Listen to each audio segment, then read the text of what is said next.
Hello and welcome wherever you are watching around the world to the Australia versus Japan second test match, coming to you live from Punt Road Oval in beautiful sunny Melbourne, Australia. My name's Max Halden and I'm joined by my co-commentator Kylie O'Brien. Kylie, how are you going this morning?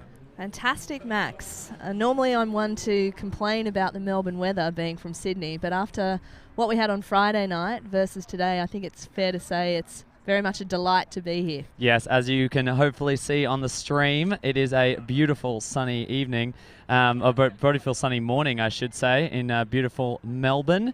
There's a little bit of a breeze kicking up, and at the moment we're just waiting on the arrival of both the Australian and the Japanese team. Going to come out of the sheds and welcome everybody here. We'll do the opening ceremony with a few national anthems and an exchange of gifts. But Kylie, let's have a chat about, while we wait, what we can expect to see today. They are coming off a hot game on Friday. It'll be very interesting to see how it comes together. Absolutely. We saw two very different styles on Friday night. The Australians very happy to put the disc deep. A high percentage of their goals coming from those deep shots, and then the Japanese playing a lot shorter game. And now we can see the game advisors coming out onto the field. Yes, game advisors today are Cici Zhang and Mary Tony. Cici will be mic'd up for us today, so during some of the calls we will be able to hear some of the action on the field, which is very exciting. And we see the game advisors walking past the Golden Wattle Sakura Cup. So as we mentioned on Friday, that is the cup that the two teams are playing for. Sakura being Cherry Blossom, and now we have the Japanese team coming out. First up, it's Harito Hashiguchi from Japan. Number 5, Kana Kobayashi. Number 8, Ayumi Fujioka.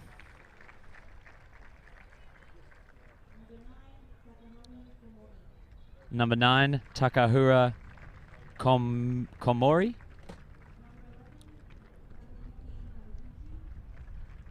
Number 11, Takayuki Yamaguchi. Number 15, Sayori Inouye.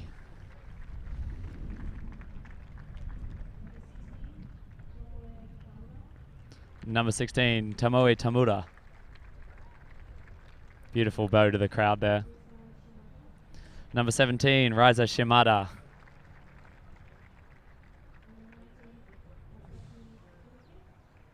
Number 19, Masashi Kowaiki.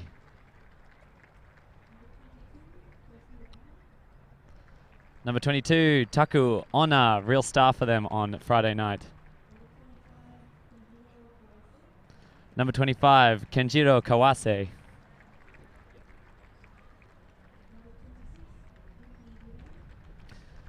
Number 26, Yuki Hirai. Number 31, Yuko Sato.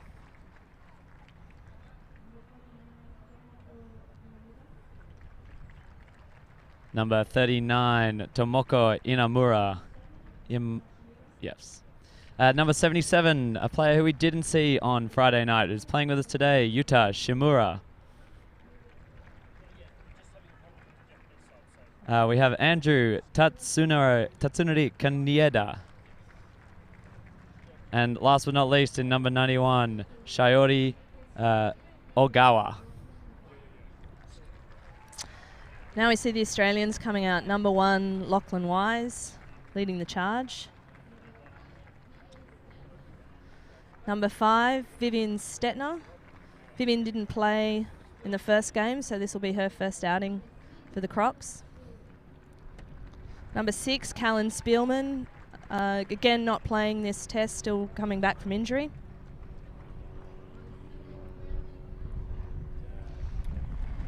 Next we have Brendan Ashcroft.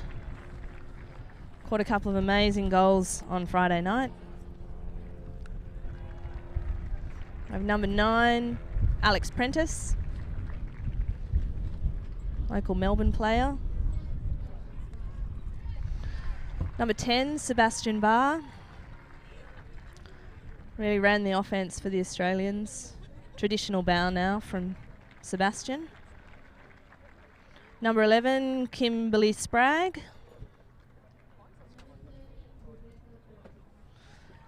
Number 13, Rebecca Brereton.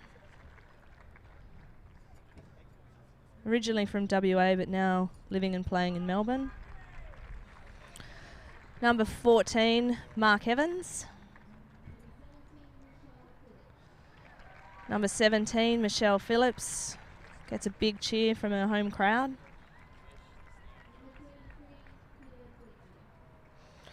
Number 23, Peter Blakely. Had an outstanding game on Friday night. Number 25, Rob Andrews, youngest player on the Crocs. Also had an excellent game. Number 28, Rosie Dawson.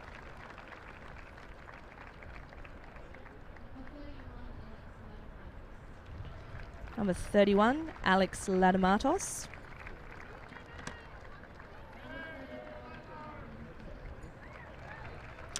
Number 35, Catherine Phillips. Another Melbourne local. Number 44, Sarah Wentworth.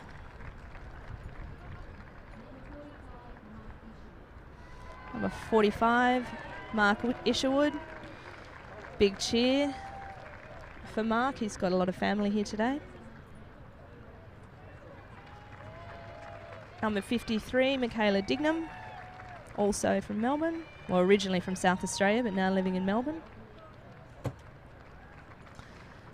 Number 70, Adelaide Dennis. Last but not least, Tom Tullett. And another player who had a great game on Friday night with a couple of great hugs. And now we'll welcome the coaching staff and support staff from both teams onto the field. We have Dan Rule for the Australians and Madoka Aito as the head coaches for both respective teams.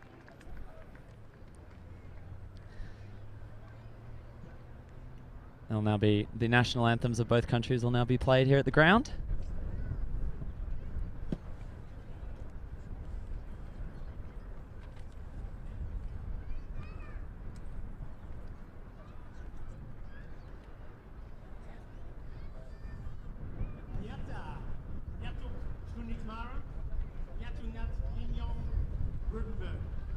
Welcome everybody, my name is Ruben Berg. I'm a Gunditjmara man.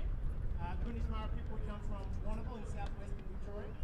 But as a Gunditjmara man, it is really important for me that we get a chance to acknowledge the traditional owners of this place we are meeting on today, and that is both the Boonwurrung and the Wurundjeri peoples. And their ancestors walked this land where we are here today for tens of thousands of years. So it is very important to be able to acknowledge that. And this place where we are is part of an important place for both the Wurundjeri and the Boonwurrung peoples where they would meet.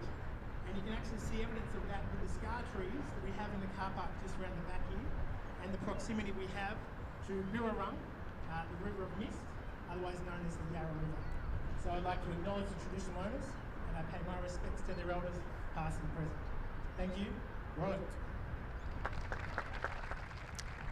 Ruben Berg with a really lovely acknowledgement of the traditional owners. And now we'll have the Japanese anthem.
And a big round of applause from the crowd here as the anthems wrap up. They'll now going to have an exchange of gifts between the two teams.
Looks like we have representatives from the Japanese team giving some gifts to some of the volunteers.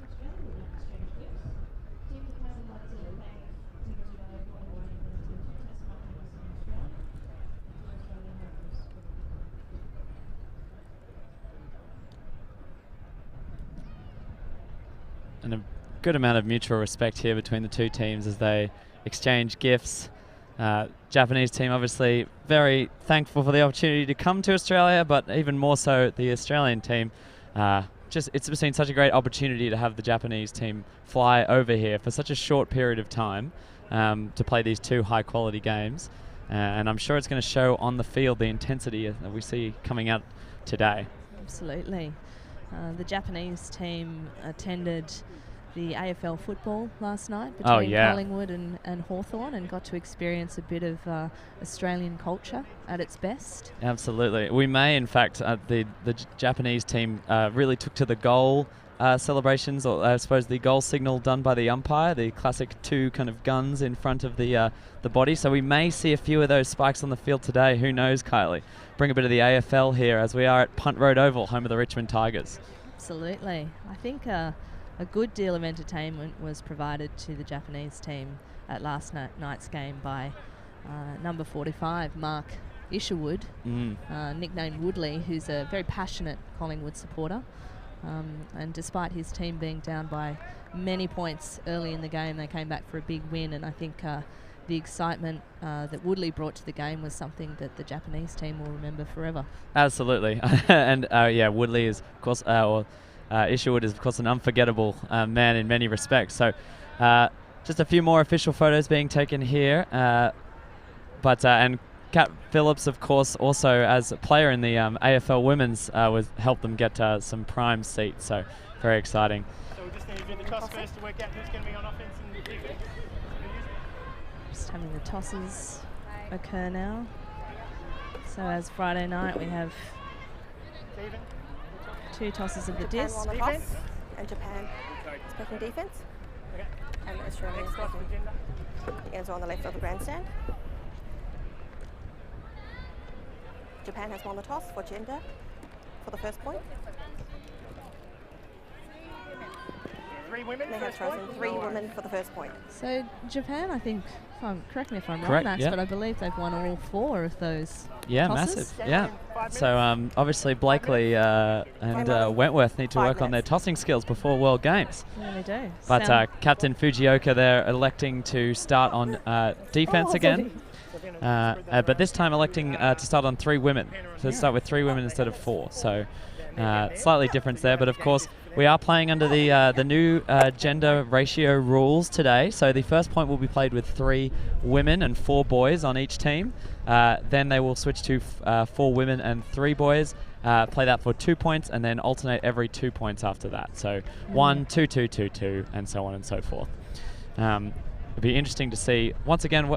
How did you feel that affected the game last on Friday night, Kylie? For me, I'm a big fan of it. I really love that it kind of takes some of the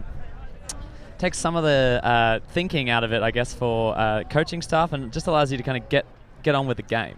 Yeah, absolutely. I think it just seemed to work pretty seamlessly on Friday night, I thought. Both teams obviously adapting to it quickly, and to be honest, it just sort of became a non-issue, I think, Max. Totally agree. So you want to run us through, Japan obviously lost the first test match in quite convincing fashion to the Australians, but they're still in with a shot of taking home the trophy. Absolutely. So just to recap the way that the championship works, or the Test Match Series works, is that if Australia wins the game today, they will win the trophy for the first time. Japan still have an opportunity, but they need to win the game today by a larger margin, or at least the same margin as Australia won on Friday night. So Japan would need to win 13-6, and then if it was tied on points, it would be the team that won this second test match. So amazing. So Japan will not only be looking for a win, but quite a decisive win if they want to take the trophy. Absolutely. And it might be a good time to recap a little bit what happened on Friday night and see if both teams come out with a similar approach. For everyone out there who likes a good stat, we had, with Australia's goals that were scored on Friday night, all 13 of the assists, so all 13 of the goals that were thrown by male Crocs. Wow. And of the goals caught, 7 were by the men and 6 by the women. So Australia really using both genders there to score the goals, but a lot of those big throws coming from some of their key male handlers. So in particular, Sebastian Barr, Tom Tullett, Peter Blakely, all contributing. Yeah, absolutely. It was very interesting. By contrast, Japan had some opportunities early with some hucks, and we talked a little bit about this on the stream, but they elected not to do it, and it really piled on some of the pressure on those undercuts, and that was where we were seeing a lot of the turnovers and some of the blocks from the Australian team. So it will be interesting to see. It is a little bit windier here today, but obviously the rain is not the factor that it was on Friday night. Yes. It'll be interesting to see if they loosen up a little bit, throw some of those deep shots early, and put the Australians on notice. I mean, Japan didn't put up their first huck until they were down 2-5 in that first game. So they really did play a much shorter game. And by that stage, Australia had already completed 4 from 4 hucks.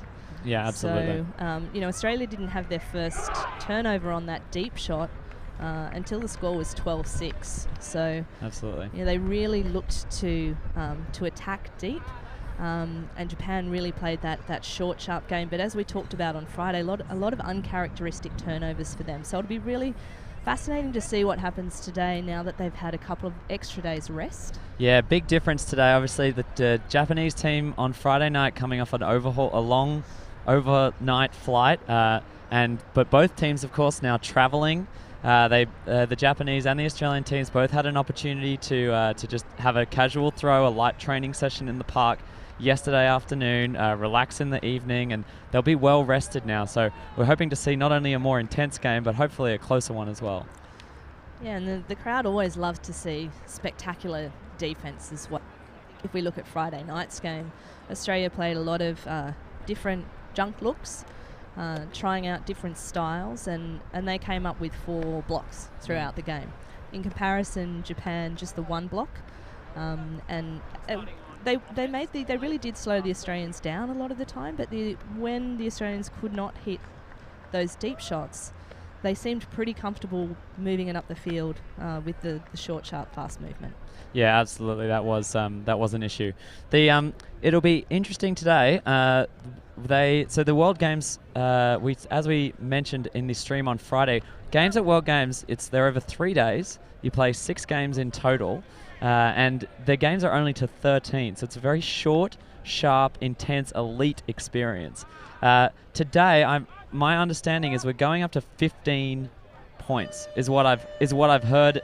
We will confirm this before at half time for you, but we may be getting a little bit of bonus action for the crowd that's come down in Melbourne, and it is a big crowd. They're still filing in here to Punt Road, but we're looking like they're filling the stands, and it's going to be a very engaged crowd. Plenty of hometown heroes on the turf today. So we'll see how that goes. But either way, Japan, if they want it, they're going to need to win big. And so they're going to have to come out hard early if they want to get that lead up. And we just maybe lost Carly's microphone a little bit there. Carly, you want to say hi to us again? Can you hear me? Yeah, I can hear you. Excellent. I think the first thing that Japan will be looking to do is to really try and consolidate holding their... Yeah, I think you're absolutely right. They'll want to be calm, collected on offense, and then they'll be working. Oh, we lost me. Yeah, just we may be dropping in and out just a little bit at the moment, but if we do, I'm sure you'll still enjoy the action on screen, unguided by your fair commentators. So, just a reminder, it's the Japanese starting left of screen here on defense, and it'll be the Australians coming out on offense for this first point. You can see Brendan Ashcroft, there's Kat Phillips, we've got Seb Barr and Peter Blakely all on the line. Mark Isherwood getting a call up. Both the Phillips sisters on, and Rosie Dawson. Dawson asked for a shout out to both for any Christchurch Ultimate players watching and any Wollongong Ultimate players watching. So any of you guys out there enjoying the stream today, hopefully she does do you proud. I'm sure she will. And here we go, the first point, a huge roar from the crowd. And it's Phillips who picks the disc up, centers it to Barr. Lots of space for Phillips on that far side of the field. A nice little movement from Isherwood.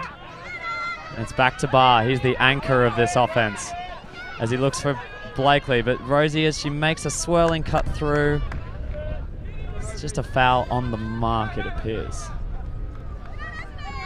It will be uncontested by the Japanese player, number 22. Disc goes up. Oh, and a nice layout bid there from number 11. Ashcroft with a high count. Barr's managed to reel it in. There's a few deep shots coming, and here goes one. Oh, Woodley. But it's Ashcroft behind who picks up the scraps. Not the prettiest start for the Australian team, but they will take it. But there is a pick signal on the field, so we're going back. Back on, Max. I can now hear you. Kylie O'Brien, welcome back to the commentary. Appreciate it. So we're going back.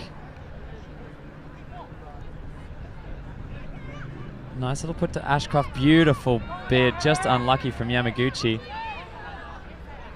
Fully outstretched. And we're back in now. And there's a block from the Japanese team. And now it's number 22, Koiki, Honor, who picks up the disc. Looking for an option. Hits number 31, Sato. Sato moves it across the field. Number 15, Inouye. Throws it to the end zone. And that is first blood for the Japanese team. Number 22, Onna. As we said, he was a star for them on Friday night. And it's the Japanese who draw first blood here in Melbourne, Kylie. Absolutely, and that's really going to give them some confidence. Getting that first break. Oh, and the goal symbols from the Japanese. That, as we said earlier, they're bringing the AFL spirit here today. They've really adapted that straight away into their post-goal celebrations. Absolutely. They look like they really enjoyed that one. Yeah, huge. And I mean, we talked about this just a little bit. One thing we saw there quickly, the Australians were looking to pick up the closest player on defense, which is their strategy. They're gender agnostic when it comes to picking up on quick defenses, but it did leave a quick mismatch on the very fast Honor. Even though Dawson is a speedster, it still left Honor with a little bit too much space in the end zone, and they exploited it pretty effectively. Yeah, I think the damage was probably done quite early from the moment of the turnover, when they were able to really take that fast break on before the Australians had a chance to quickly adapt to D. So now the Australians, for the first time really in this test series, under a little bit of pressure. Let's see how they react. A pull going up from the Japanese team. Phillips struggles a little bit in the sun to see it. Back to Barr. Now with Evans. Straight back to Bar in the middle of the field. Using the width there, but it looks like we have a pick signalled on the field. Interesting. We had four picks in the game, and we've already had 2 in the first 2 points here. Yeah, didn't affect the throw to Phillips, so it stays with her. Back to Bar. Another overthrow from the Australians, so they're straight back on defence, and they're going to have to work hard again to shut this team down. Pass out to the middle. Immediately they look long, and Blakely is able to get right in the way of that one. Yeah, the Japanese once again airing the disc out.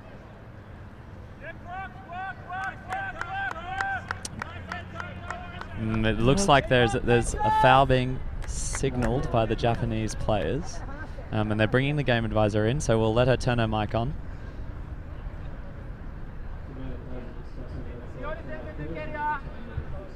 Looks like it's a call from Inui. Unfortunately, game advisor's mic is muted, but we can see there's just a bit of discussion. May go some way to explaining why the throw was a bit errant, Kylie. Going up, didn't look exactly like the one she intended out of the hand. Okay, and so Michelle Phillips saying uncontested. So it is an foul. uncontested foul. Uncontested foul. Thank you, CC, the game advisor there. All right, so we're back in with the Japanese. And we have Hona with the disc, and he looks long, puts it up. Blakely's in the space, manages to get in between the 2 Japanese players and affect the D. Well, we're seeing it immediately, the Japanese players looking for those long shots, and particularly coming this direction where it's a little bit more downwind, meaning that they can get a little bit of extra depth on those shots. Australians now have another chance to work it up and score.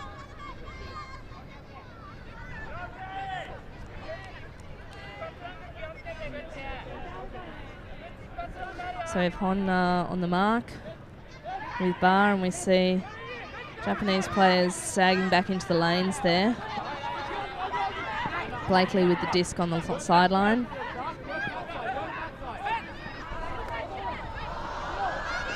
Wow, an Bar not able uncharacteristic to drop. grab onto that one, and straight away the Japanese are moving the disc back into the middle of the field. Yamaguchi out to Honna. Inui. She's looking to go for the around break. There's that inside throw that we expect to see. Looking around again. Good mark from Phillips. Oh, big effort from Bar, but that's a great grab by Honna. Inui. Phillips on the mark again. Oh! Wow! Wow. Squeezed that one in to Komori, but Blakely was right there but could not get the D. Oh, that was an exciting point there. Few opportunities. Bar scrambling to get it back after that drop on the sideline. You could tell he wanted it, but Honor with a spectacular grab, full reach.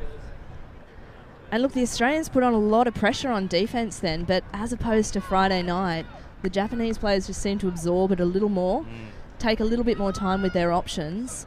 Really, you can see they're looking for that around break. The Australians are closing it out pretty well, and then they're looking immediately for that inside break. Yeah, absolutely. And you could see Phillips, who was on the mark, Kat Phillips in this instance, she moved around to make that inside shot. They'd love to score off those insides, and even giving an around, which maybe looked open, there was an opportunity, but because they love those insides, it actually was a very smart defensive move from Phillips, caused a few more passes. As you just see, just bouncing off the hands of Bar. Wasn't a particularly challenging catch, but and fully outstretched layout, but Honor in the right place. Yeah, really nice play from the Japanese. Good pressure from the Australians, what we expect, but now they're 2-0 in the hole, and their offense desperately needs a hold here. Otherwise, we're in exactly the opposite territory as what we saw in Sydney. It's Wise now with the disc in the middle. They brought out a new line, the Australians, hitting across to Tullett on the sideline. They've got Wentworth streaming deep, but they don't hit her. It's back to Wise. Some big break side cuts coming. Number 9 on the Australian team. Prentice. It's Prentice on an upfield pass. Andrews with that high backhand. Wentworth gets it across to Wise, who attacks it, and a hammer straight out of the hands to Prentice. Oh, wow. A massive roar from the crowd. And look, that's what you get from Lockie Wise. He is X Factor personified. Absolutely. That was just a wonderful passage of play there. The Australians looked like a little bit of pressure was building, but Wise attacked it and then attacked the disc upfield as well. And look, while that's an unconventional throw that he's put there, you'd have to say there was not a lot of pressure on Prentice as she's catching the disc. That is a really visionary throw from Lockie Wise, and that's what you want to see him do. And I love to see the confidence in the Australians. Don't care that they're 2-0 down. He's still going to take that shot when he sees it on. Yeah, very exciting. And Prentice, of course, moved very quickly. She got a nice big undercut, dished it quickly off to Andrews, who then bolted to the end zone, and that's something you definitely expect to see from the Australians. And yeah, beautiful passage of play. Well, that'll have them feeling pretty excited about this next point and working really hard to get that break back immediately. So we've got Lockie Wise staying on for that point, for this next point, and with the pull, he had some fantastic pulls on Friday night, so we'll see how he goes here, pulling slightly into the wind. Sits up. And we have it being caught by Kawake. Moving the disc, Australia's gone into some junk again. Japanese players just happy to move the disc across. Looks like they've There's now that inside. transitioned to person defense. Kawase with the disc out to Fujioka. Back to Kawase. We see that gender mismatch again. Lockie Wise working hard against Kuniita. Oh, wow. That's a big D. That is a big D. Australians move it straight away through Ladamados. Back to Wise. Oh, he's put up a big flick with a lot of height there. Well, Wentworth got first fingers, but wasn't enough in the end.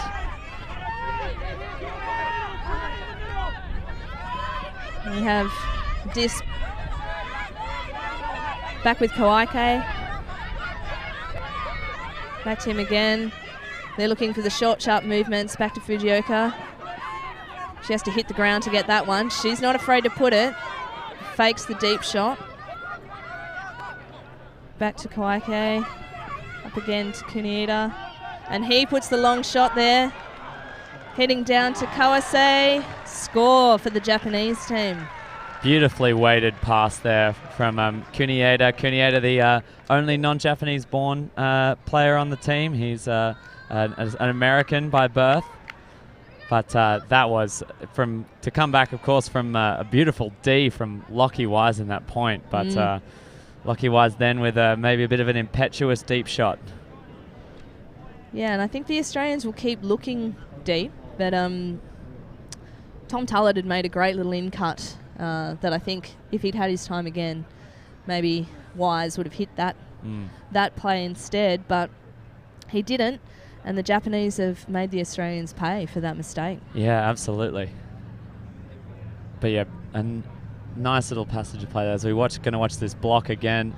Oh, Lockie Wise just hangs in the air for an extra half second. It looked like he jumped maybe a touch too early, but got the old salmon wobble in the air, which kept him up in time for that good block. So, and yeah, it was Wentworth who was under that huck in the end. It just died in the wind. Did. But it was a very tough grab, and would have been impressive if she had managed to hold on to it. So the Australians, and this time it's Evans and Barr who will start behind the disc. Kat Phillips cutting out of the stack. The Japanese clog it. It's Evans is a very, very loose marks. Everybody sagging for the Japanese team. And the Australians will be happy to move it around to start with. Interesting here. Now Evans finds the cross over the top. The movement once again. He's got Dignam on the side, who he finds. Dignam now knocking on the door. Oh, and easy as you like. Ashcroft to Dawson for the score. I really like the way that Dignam held her space, held the width there down the field, and just provided options for them to throw to. So she received the little scuba straight away from Evans out there, and then Blakely able to hit her again down that sideline. She was speaking before that she's really enjoyed playing on this team. The communication levels have been huge, and you could see her, both verbally and non-verbally communicating to her teammates that she was open. And that made a huge difference, made the score really look pretty easy in the end for the Australians. Absolutely. Interesting D from the Japanese. Very, very loose marks, kind of somewhere between just a junky look, but didn't seem very effective. Obviously stopped a pull play, and that may have been the aim from the Japanese coaching staff, but once the transition happened, it didn't look particularly damaging.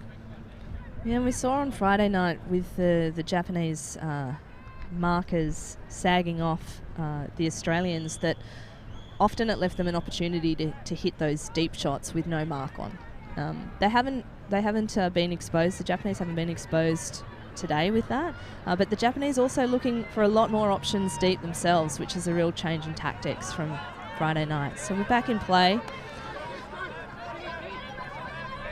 Again, we've got the Australians just playing a bit of help D here. Fujioka and back to Shimura. First time playing for him today. Working it back between Shimura.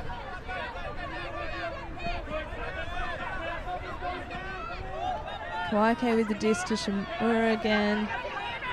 Back down. So that's Shimada. Back to Shimura. The Australians really sticking in this zone defense. There's the look. Oh, and that's what they wanted. Wow. That's what they wanted. Rob Andrews just hunting at the back there, looking for options. Tullett with the disc. Takes the undershot to Wentworth. She's happy to get it back to him. Stetner with the disc. Oh, and an overshot there by Stetner. Just a little too high for Spragg there. And Japan are back in again. Australia back to their original D. We've got Inamura with the disc. Puts it back to Kawaike. Big fake sends Ladamados on the layout. Shimura again. Inamura. Again, they're back to just the short, sharp passes around. They can't get through that Australian defense at the moment. They're being really patient. With Shimura.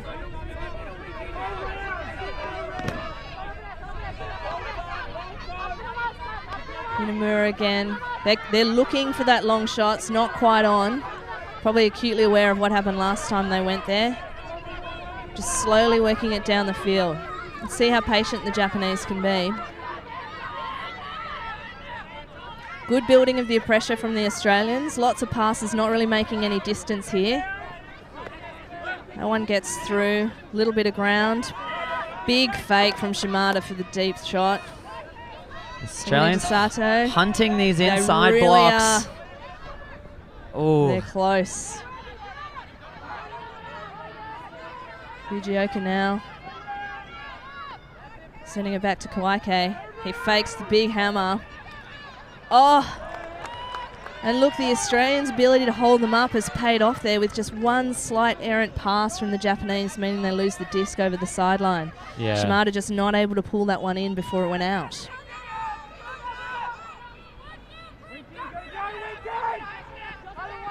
Disc back with Tullett.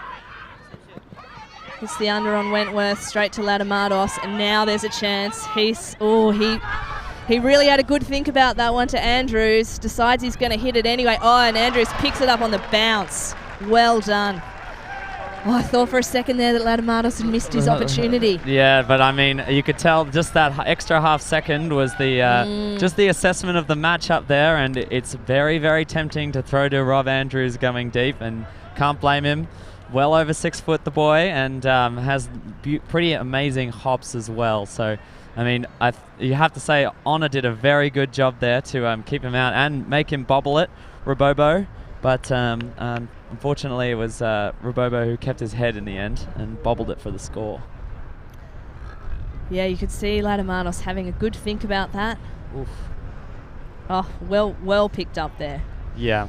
Well picked up there by Andrews. But you can see Latamanos having a good think about it, and then the throw just sitting up there in the wind as well. Slight upwind, coming in with a nice bit of bladey angle on it. And Andrews has done very well to pick that up. But how about that defense, Kylie? I mean, they certainly kept building pressure, closing those gaps, threatening them. And you could see after the Japanese did give up a few of those inside breaks. We saw Tullett with an amazing block on the game on Friday. We saw Wise with a wonderful run-through block in that similar zone setup. You could tell they're a bit warier of throwing those inside passes, and it made a big difference. Absolutely.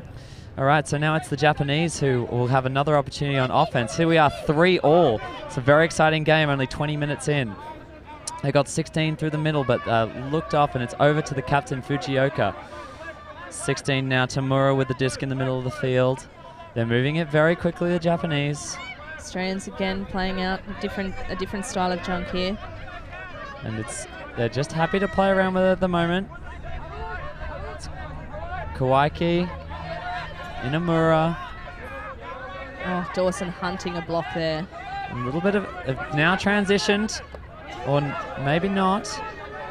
Oh yeah, still. Oh, and just maybe a slight misread there from Tamura. It's the Australians now who will have an opportunity to take the lead. Isherwood, they're just on the end zone line. Oh. Wow, just a drop there. Cold as you like, really, from Cat Phillips. That's just particularly unfortunate because the Australians moved it really nicely there.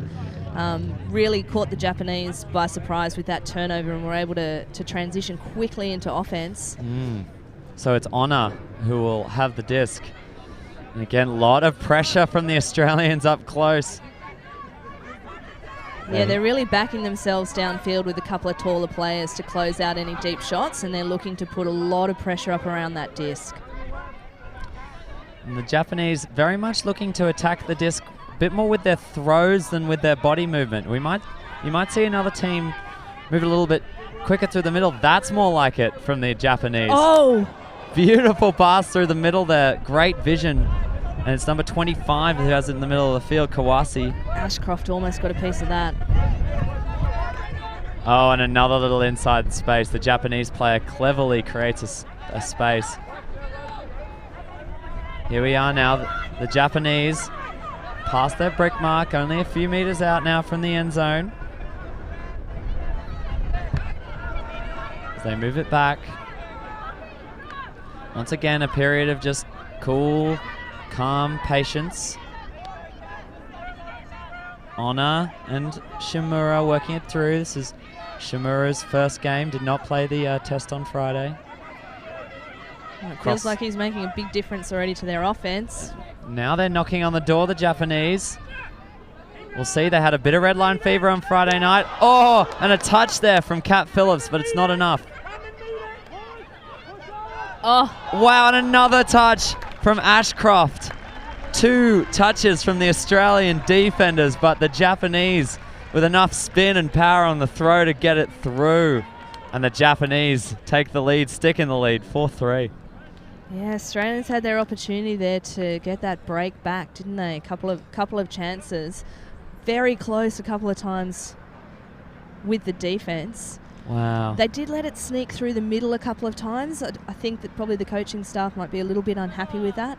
That was really, I guess, it looks like from that junk set that they're playing, what they're trying to avoid is having those passes come down through the middle. At the same time, Kylie, you have to say that they got 2 touches probably in exactly the spaces that they're looking for.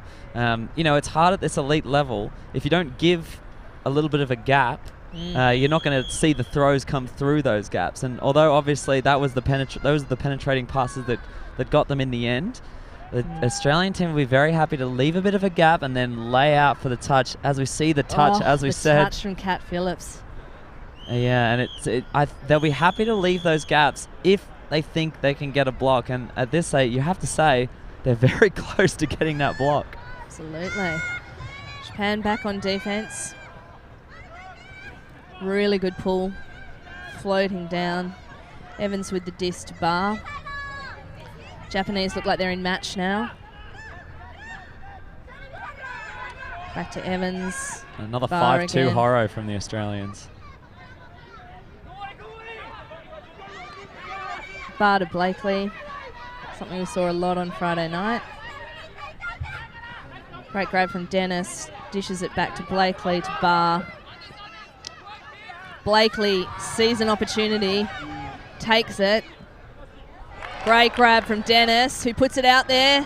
Oh, lovely. What a lovely throw to Andrews from Dennis. Yeah. That was beautiful touch. Just sat out there. Made him work hard for it.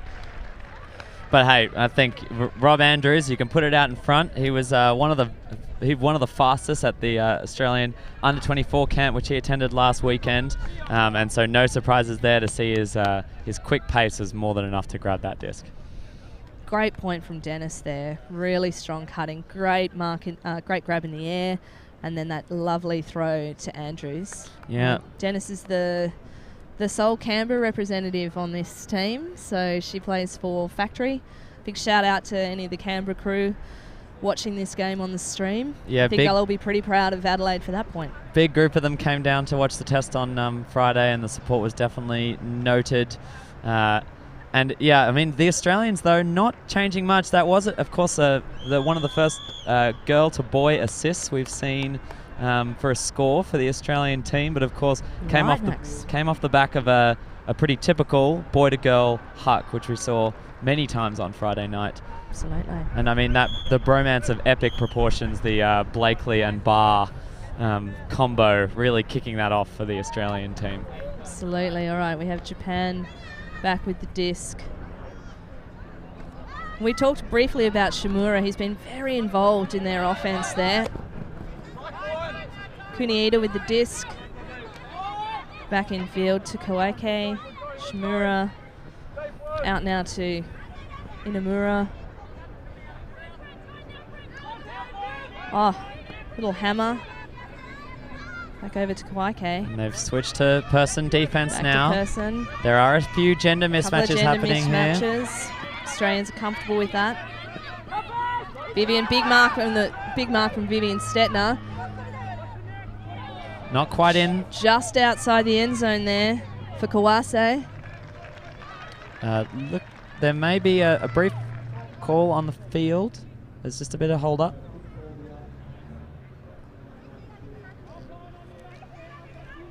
Yes, Tullett once again poaching in the lane there and forcing that deep shot, which was it was contested, but Japanese now.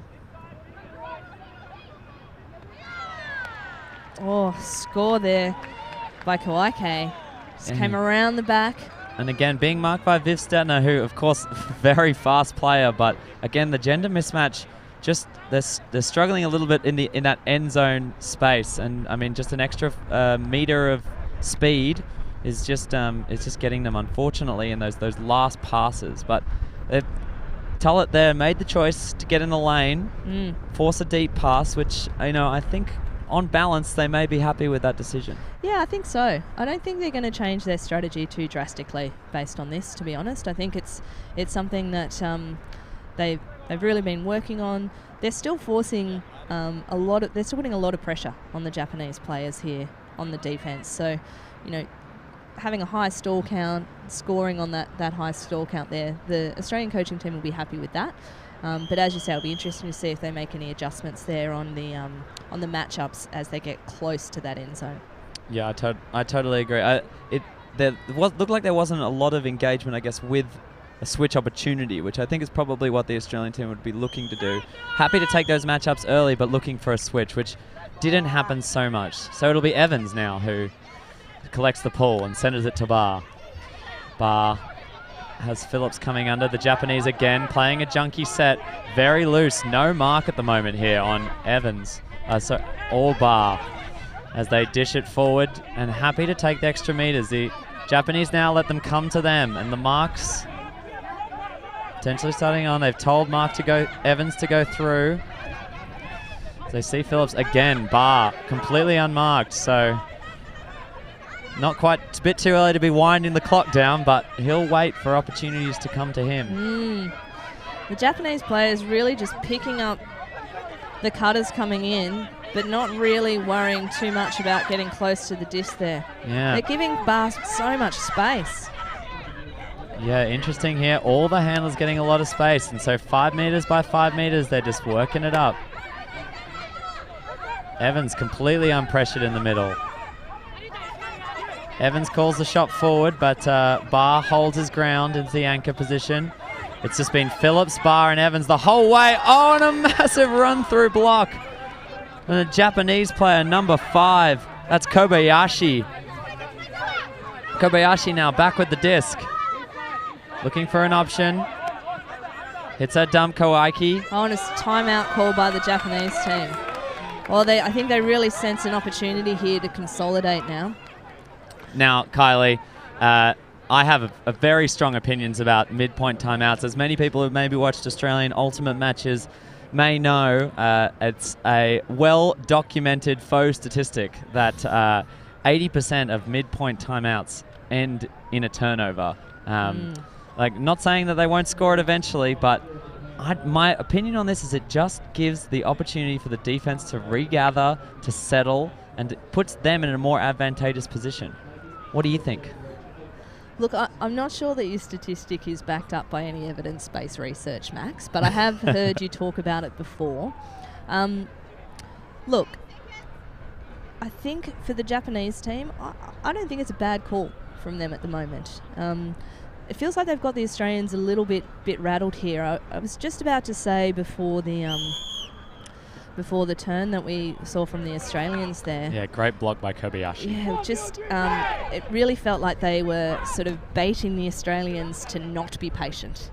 You know, the Australians were making those little gains, and the Japanese players didn't mind about that so much. It sort of tempted them into a few of those longer looks.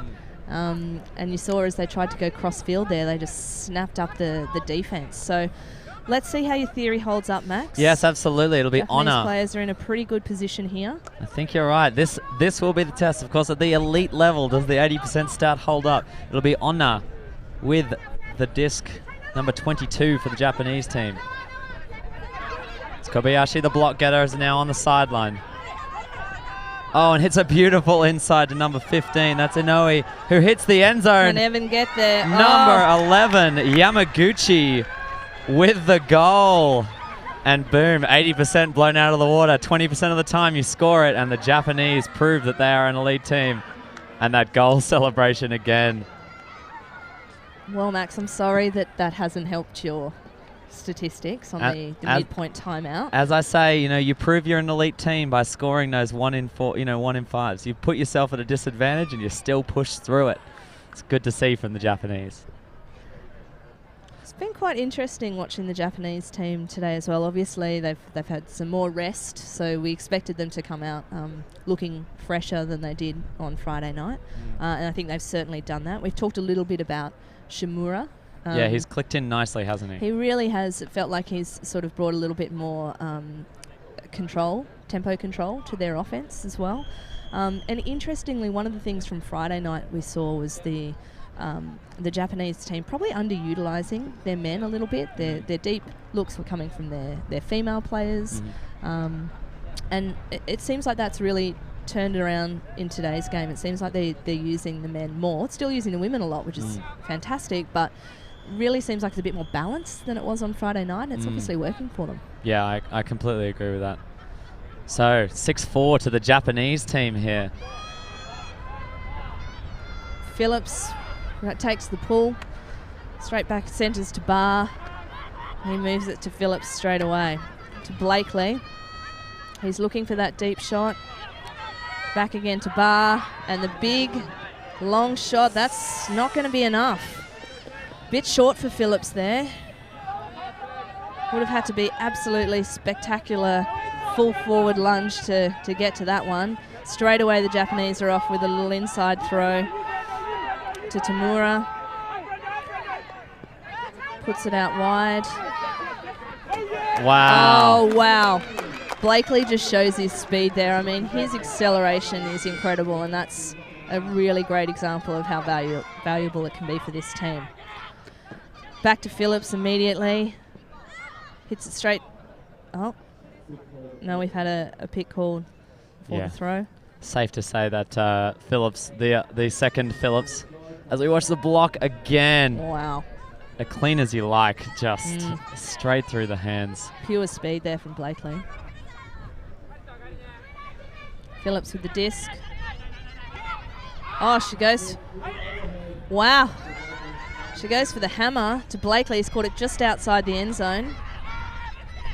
Back to Phillips. Bar.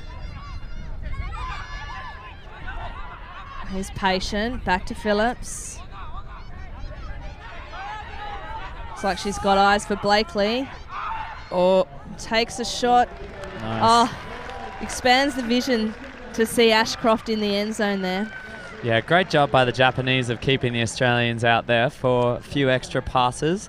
But in the end, the help defense from the Japanese caused a hole to open up, and it was the experience of Phillips who was able to see Ashcroft in the end zone.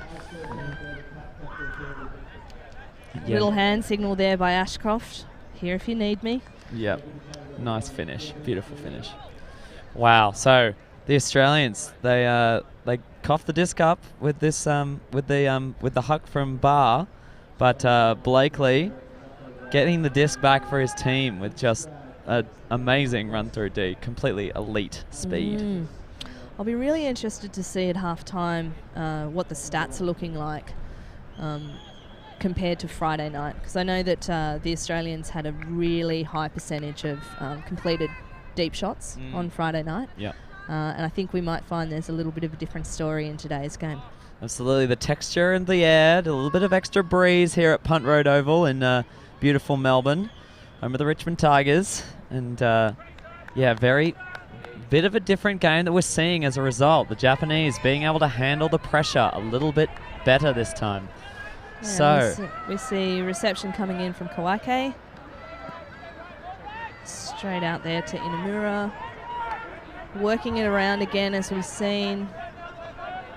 Shimura again heavily involved. Oh, that's a little bit of an overthrow. Unable to be picked up there. The Japanese play a great opportunity for a short turn here for Australia. Andrews doesn't want to mess around with it. Boom. And he finds Latamatos. Wow, and it's amazing. That's as quick as you like. Australians even the score up. It's now 6-all. Yeah, Australia's started on offense, so still down that break, but I think they'll be pretty happy that the Japanese have really gifted them a nice short turn there, and Andrews, you could see the intent there. Oh yeah, as he moved quickly towards the disc. He didn't want to muck around with it. He just wanted to ensure that they could score quickly before the Japanese had a chance to set up any sort of defense. Yes, and only had eyes for Latamatos, his teammate on Sydney University. Sydney University, of course, helping out with the volunteering at the Sydney Test match, and we're very thankful for that. We've got a bunch of really great university students here as well. Yeah, Melbourne Uni. Yeah. Shout out to those guys. They've done a fantastic job here. Ground announcing, ticket selling. They've really made life a lot easier for this event to be the spectacle that it's turning out to be. Yeah, and it was Kawai who just couldn't quite reel the disc in there, unfortunately, giving the Australians the opportunity as they hit Latamatos with a beautiful pass. Oof, okay, wow, here we are at 6-all. 37 minutes into this game, this second test match, the decider in many ways between Australia and Japan. And it's Shimura now who has the disc, who hits the captain, Fujioka. Back to Shimura. The Australians once again playing this junkie set to start, but they hit a nice inside out. The Australians stopping the continuations well. Of course, punching it through the middle. As soon as I say that, they're through and they're off to the races. They hold it up here. Oh, and the central passes are just killing them on this point. It's now Shimura again with the disc. He's been in every second or third at this time. It's Kawaike. Back to Kawaike now and Shimura. They're on the commentary sideline. Oh no. Bounces off the fingers of Kunieda. The wind just picked that one up at the last minute, didn't it? Yeah, and had to lead with the offhand there, which of course is much harder grab with the way that the disc was spinning. It looked like an open pass, but yeah, just unfortunate. So the Australians now will have an opportunity. They come out in this diagonal stack. There's no dump. They trust those players upfield to get open. Let's see what they do with it. Tullett and Stetner both make a move. It's a big, wide one. Wow. Tullett grabs a huge roar from the crowd. Instantly hits a high flick to Andrews. Oh, who sees? And it's low and it's flat. And Isherwood gets it. Oh, and a favourable gust of wind blows it up. I'm not sure that Andrews was looking for Isherwood there. I think he may have been looking for Wise. So luckily Isherwood was heads up, went and attacked that disc, and then he could place the continuation onto Wise. But regardless, Australia have got themselves back on even terms. Yeah, it's Isherwood. It was Isherwood. Isherwood, no. Not sure. I think we still have sound here. We're having a couple of issues again with our mics, but Test 1 2. Test 1 2. great vision from Isherwood there to continue the throw on. As we see it go up, there he picks it up and throws it immediately to Wise. Yes, Isherwood. There we go. Yeah, Isherwood. He caught one of the most amazing scrappy grabs in the Sydney Test match as well. He is well and truly on scraps patrol. He got a beautiful layout grab past a fully extended Japanese player to keep a disc alive in the. So timeout called by Team Japan. Oh, and we have a timeout called, as CC lets us know. So it's 7-6. So and the fact that we haven't gone to halftime confirms, as we said at the start, game to 15 here. So the Japanese probably fair enough. You know, you fly halfway around the world and you're only playing 2 games. They have opted for the slightly extended, more traditional WFDF format, or WFDF, as our friends in North America call it. So here we are, timeout. Rule giving a few choice words to his charges, I guess. Yeah, I think it'll be interesting to see if the Australians are able. It feels like they've just got a little bit of momentum in these last few points, whether they're able to carry that through to halftime. They definitely haven't been as crisp as they were on Friday night, and I think a lot of that comes down to the Japanese players really stepping up. We've seen a lot less errors from the Japanese team than we did see on Friday night, as we sort of expected that they would bring it back for this game. And I think in turn that's caused a little bit more pressure for the Australians, and they haven't been quite as cohesive. But it seems like now they've made a few adjustments, and they've managed to basically get back on serve. Yes, absolutely. 41 minutes played now. And 7-6 to the Australians as the Japanese now looking at their 3rd point in a row coming out on offense. It's number 39, Inamura, down in the end zone. Grabs it. They're still playing around with it right on their end zone line. Very happy to do so. They get it across to number 25. Big intercept. Huge. From Phillips. Phillips, the AFLW player. Her sister's on the team. They've got an open player, but not hit. Wise have got the disc. And they're looking for Latamatos. It just goes over the top. Oh, wow. Jeez. No call there. Yeah, very good avoidance of contact there from both players, but Phillips, of course, was in a struggle position. It's going to be a little bit too far there. Great run from Tamura, but not quite able to get there. Wise picks it up immediately. Oh, wow. And taps it to his own advantage. Latamatos with it. Goes across to Phillips, number 35, who now hits the end zone. Wow. And the Japanese team in silence because it was a pick.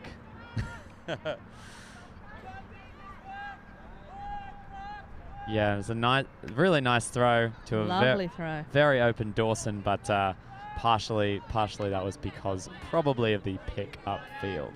So Dawson will now retake her position in the stack. We'll see how these Japanese players pick up. So Phillips with it on the commentary side. Move it across to Tullett. Tullett with a chance here now. And that is caught. Oh, you've got to say that Prentice is loving receiving these hammers today, isn't she? Second one that she scored on. Yes, I know, a huge, and she's just finding that space in the deep. And wow, what a turnaround here in Punt Road Oval. It's the Australians who will take half 8-6. Great effort by the Aussies. I'm a little disappointed that the pick denied us our first, I believe, female to female, female assist, female score goal. Yes, cruel. Especially as it looked so pretty.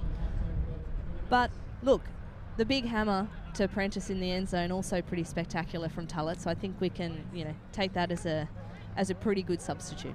Yeah, let's be honest, we'll take it. As we watch it again on replay, it just sits perfectly.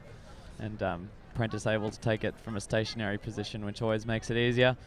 Prentice, yet another hometown hero here. One of the youngest, so probably the youngest female, I'd say, on the Australian team. Also eligible for the Australian under-24s team.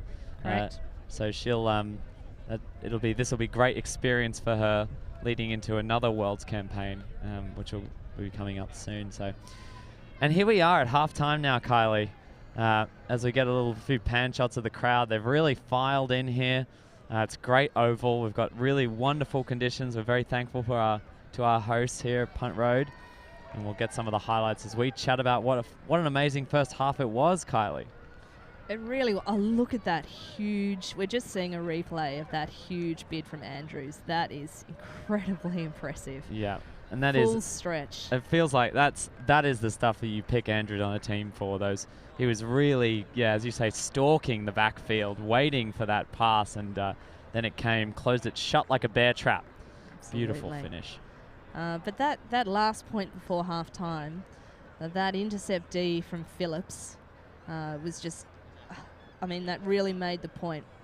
Very similar to what we saw in Friday night's game with Lockie Wise.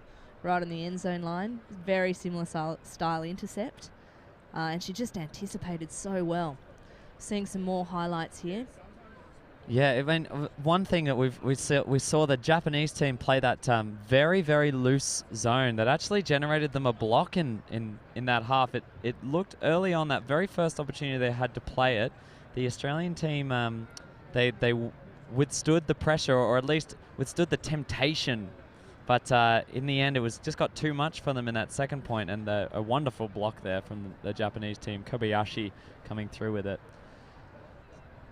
But of course, we also have Rob and Andy taking stats for us. They're rat stats, and we're going to get Andrew Wood now, one half of rat stats, on the mic to tell us a little bit about what he's seen in the second half. Andy, how are you going? Very well. So this has been a cracker of a game.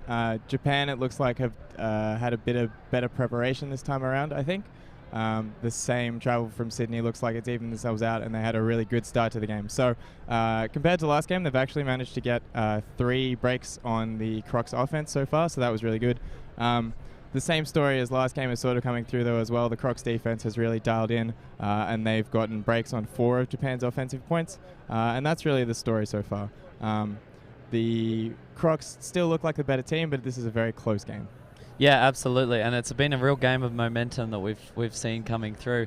It's interesting to see. That we also saw our first female pass to score for the Australians. That's only one in this first half. It was very different to the game on Friday, Andy. Yeah, I guess that's sort of the way that the Crocs team is built.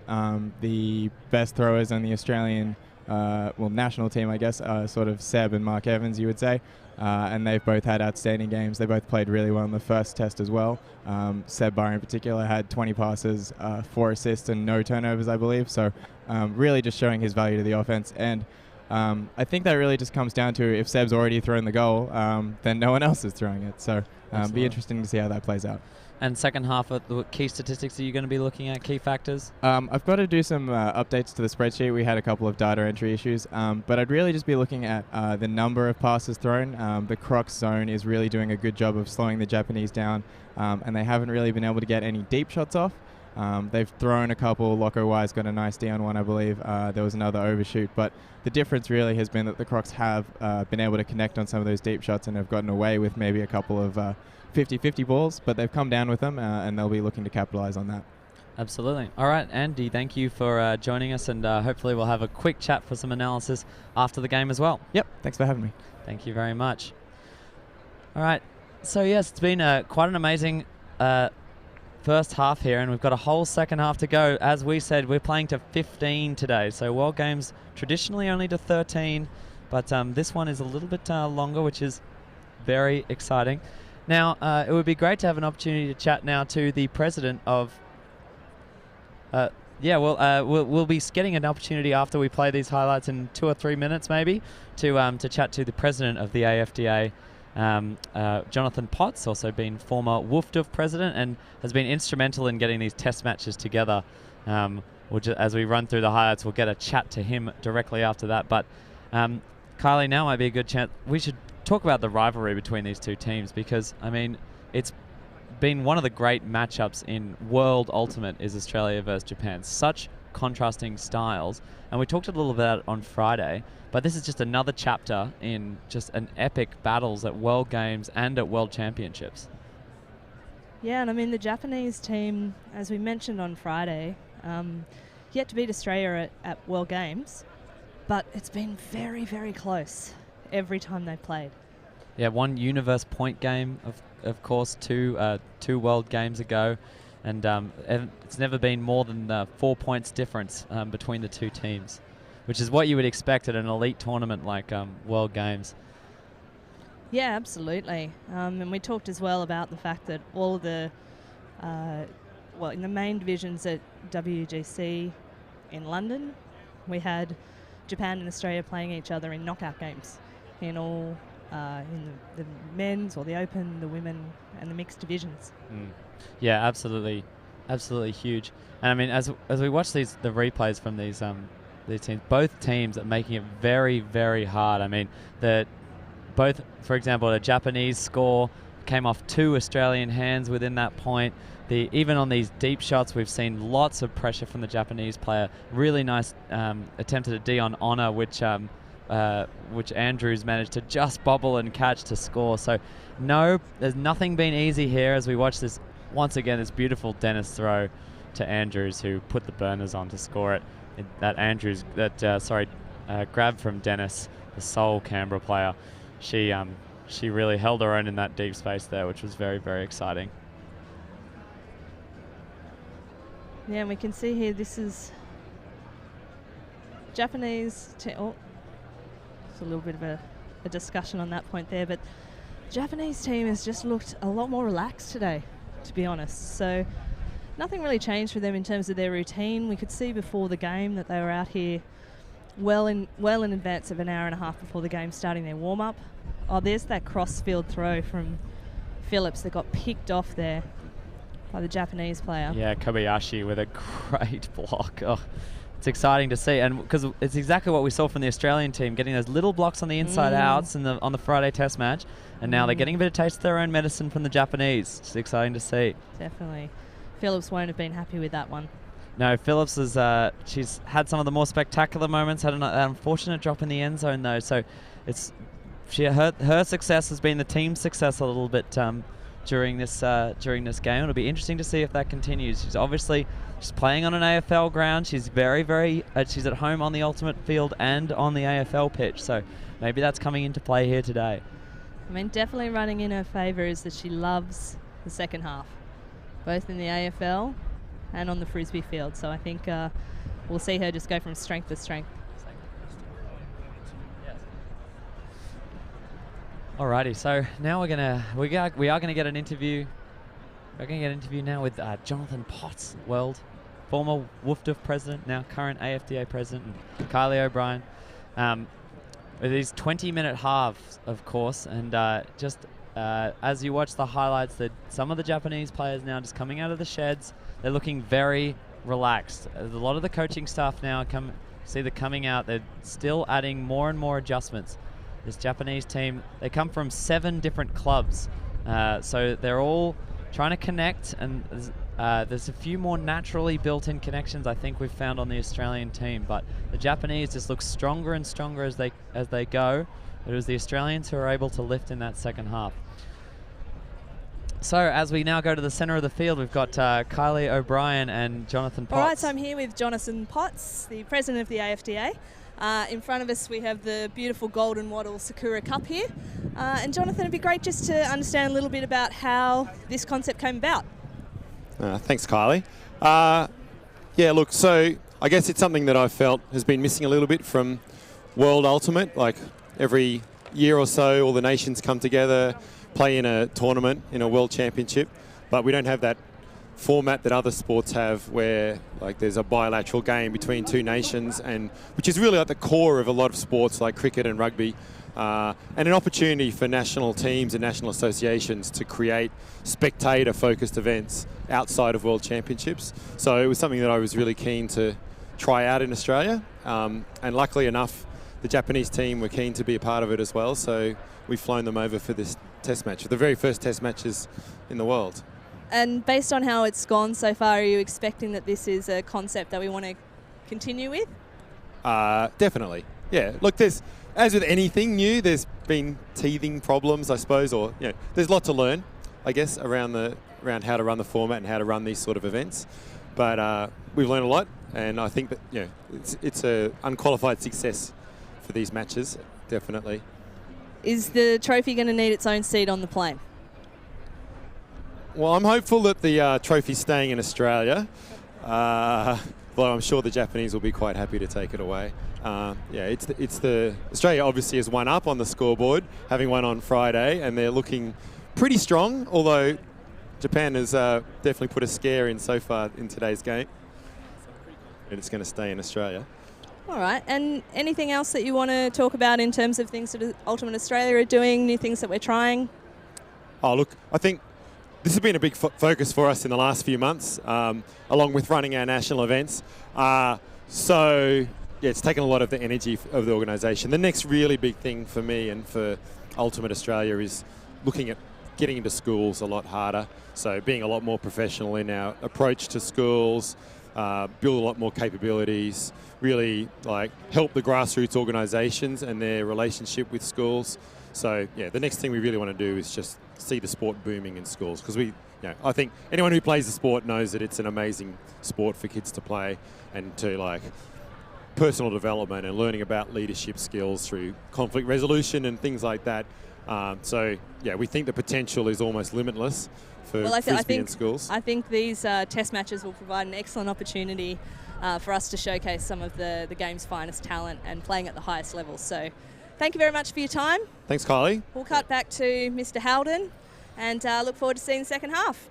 Thank you, Kylie. That was that's exciting to see, and thank you so much for everybody who's joined us on the stream, who's promoted it in Australia and internationally. We're very, very pleased to have you here live from Punt Road Oval. There's been a lot of people involved in this process, and the volunteers who have been working at the ground and in the background to bring you this stream. Everyone's been working hard, but it wouldn't really matter if nobody watched. So thank you for tuning in today. We really appreciate it, and we're hoping to bring you an electrifying second half out of Punt Road Oval. Now, we're getting now ready. There's only a few minutes left before we're coming back for a second half of Ultimate, and I've had a little bit more of a chat to some of the about some of the stats at halftime. One really interesting one: the Japanese are completing at about 96%, as contrasted to the Australians, who are only getting about 90% completion rate. Now, neither of those are particularly. Both of those are good completion rates, obviously, but it's the Japanese who have been throwing more passes, but haven't really been able to convert that into success in the end zone. Whereas the Australians, a little bit more happy to turn it over and trust their defense to get it back, take some high-risk shots, and at the moment for the Australians, it's been paying off, but that may change in the second half, Kylie. Yeah, and I think it's interesting to see that the Australians have had more turnovers in this first half than they had for the entire game on Friday. So I think that tells a little bit of a story that they were absolutely on point on Friday night, and as we said, the fact that the Japanese team has brought a little bit more pressure, a little bit more energy to this game, has really managed to not throw the Australians off, but just take a little bit of that clinical approach out of their game, particularly on offense. Yeah, and you have to say the Australians looked like they were sort of having it all their own way on offense on Friday night. The Japanese really struggling, especially those primary connections. They were really struggling to hamper those, and some of these junk sets that they've come down with, and even some of them person-based defense, that's really actually frustrated the Australians on the primary looks. What we haven't seen that we saw a lot of on Friday night was what we like to call easy money. Just quick primary plays that come off and put the other team back straight out on the field on offense. We haven't seen those quick ones today, and it's made for not only a more exciting game, but also I think a much closer one, and one that the Australians have really had to fight for rather than have it their own way. Yeah, absolutely true. And I think, as you said, the points have been longer, haven't they? I mean, I think on Friday night, the Australians forced the Japanese players to be out for their offensive points for longer, and then obviously got a lot of the disc as well. But today it's really the other way around. The Australians, as you said, they're not scoring those 3-4 pass goals. They're having to work a lot harder as well, and you know, the Japanese are really trying to test their patience, and obviously the Australians are good enough to absorb that. But will be interesting to see if they come out in the second half with that same intent that they finished the first half.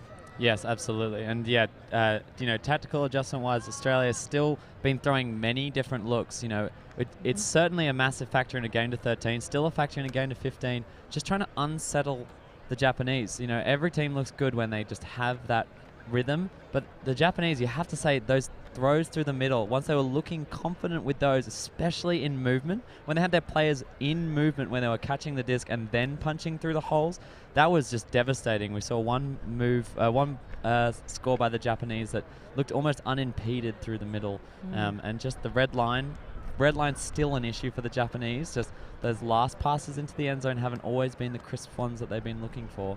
But when the Japanese players have been in movement through the middle, they've looked a lot more devastating. Definitely. It'll be interesting to see if the Australians go back to really trying to take advantage of those height mismatches as well. Both for the men and the women, there's some good height mismatches for the Australians, which they really seemed to take advantage of on Friday night.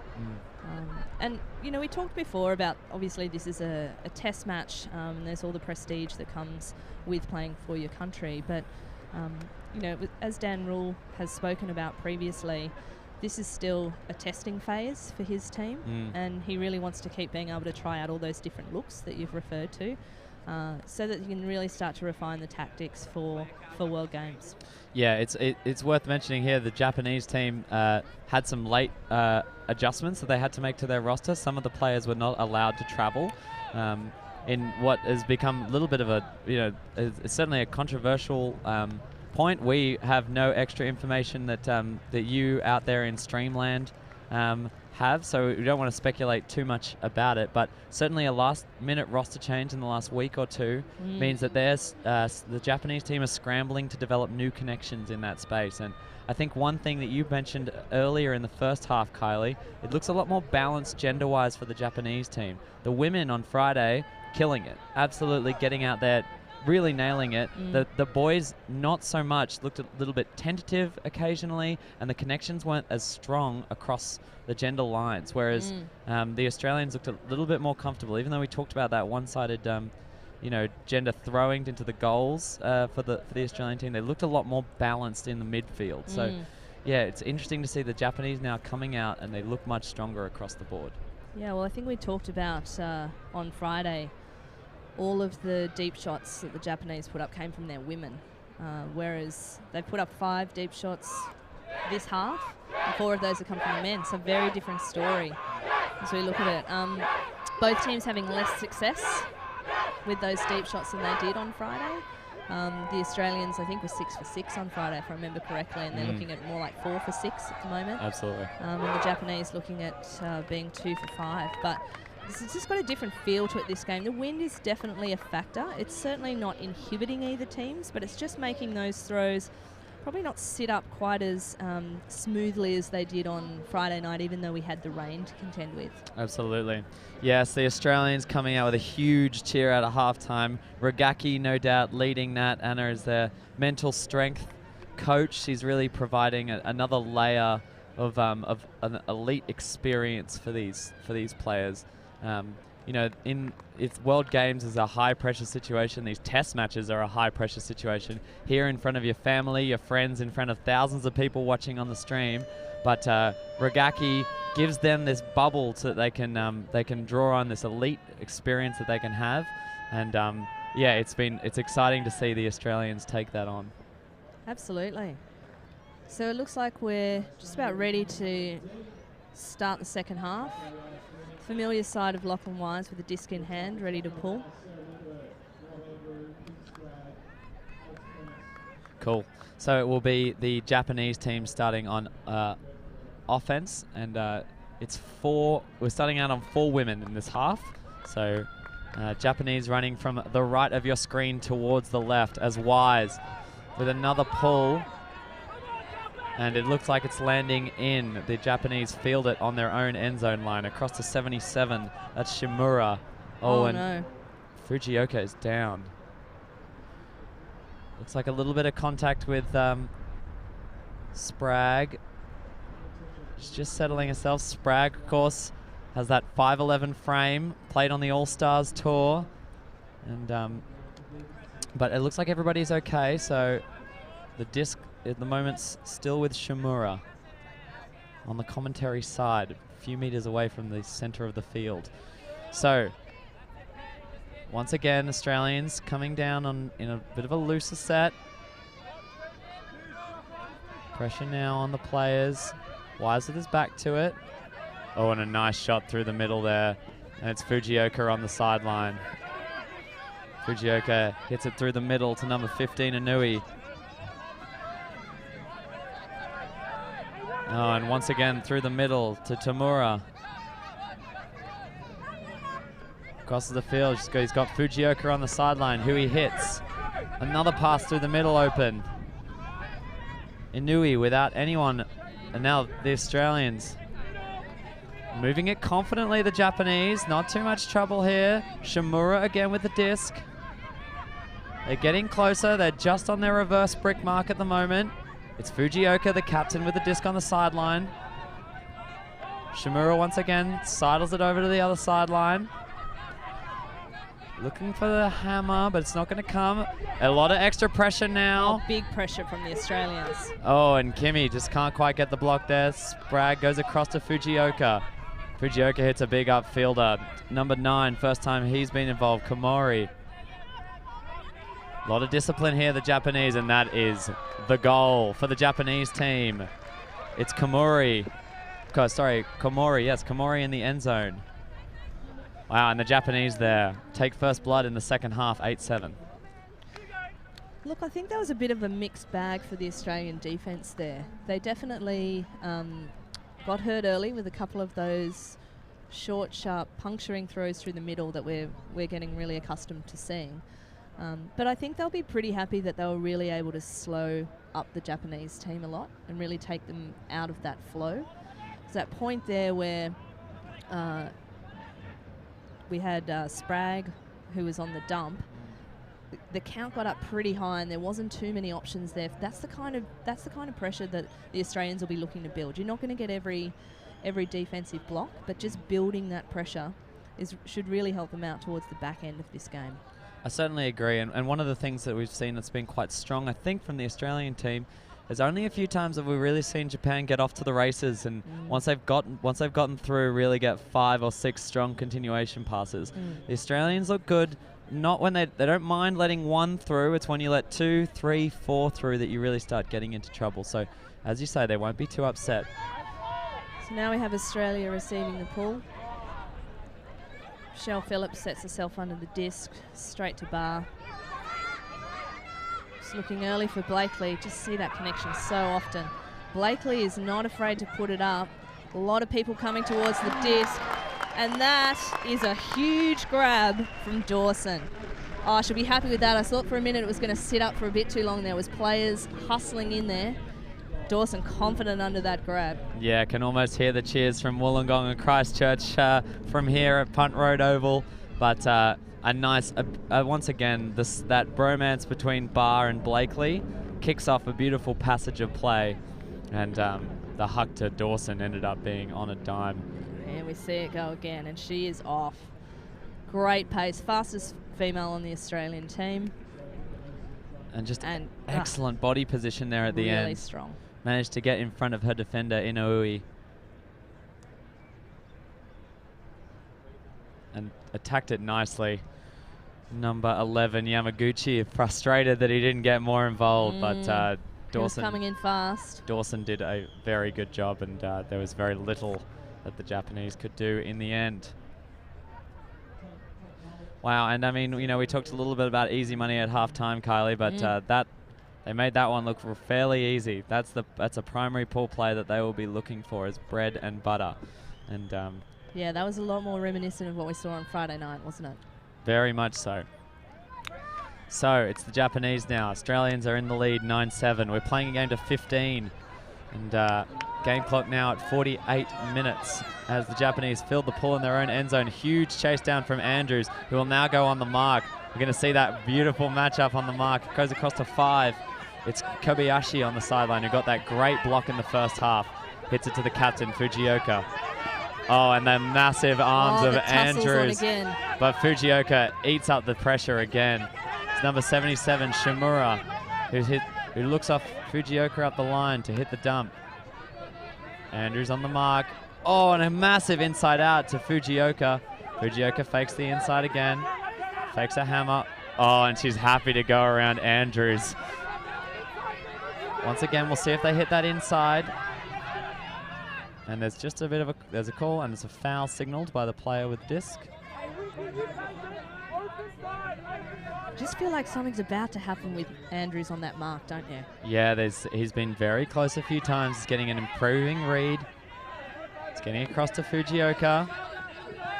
Australians looking for the inside blocks. Got 39 on the sideline. Keep moving it. Oh, and a nice spot through the middle. It's Kobayashi knocking on the door now. Number 39, Inamura.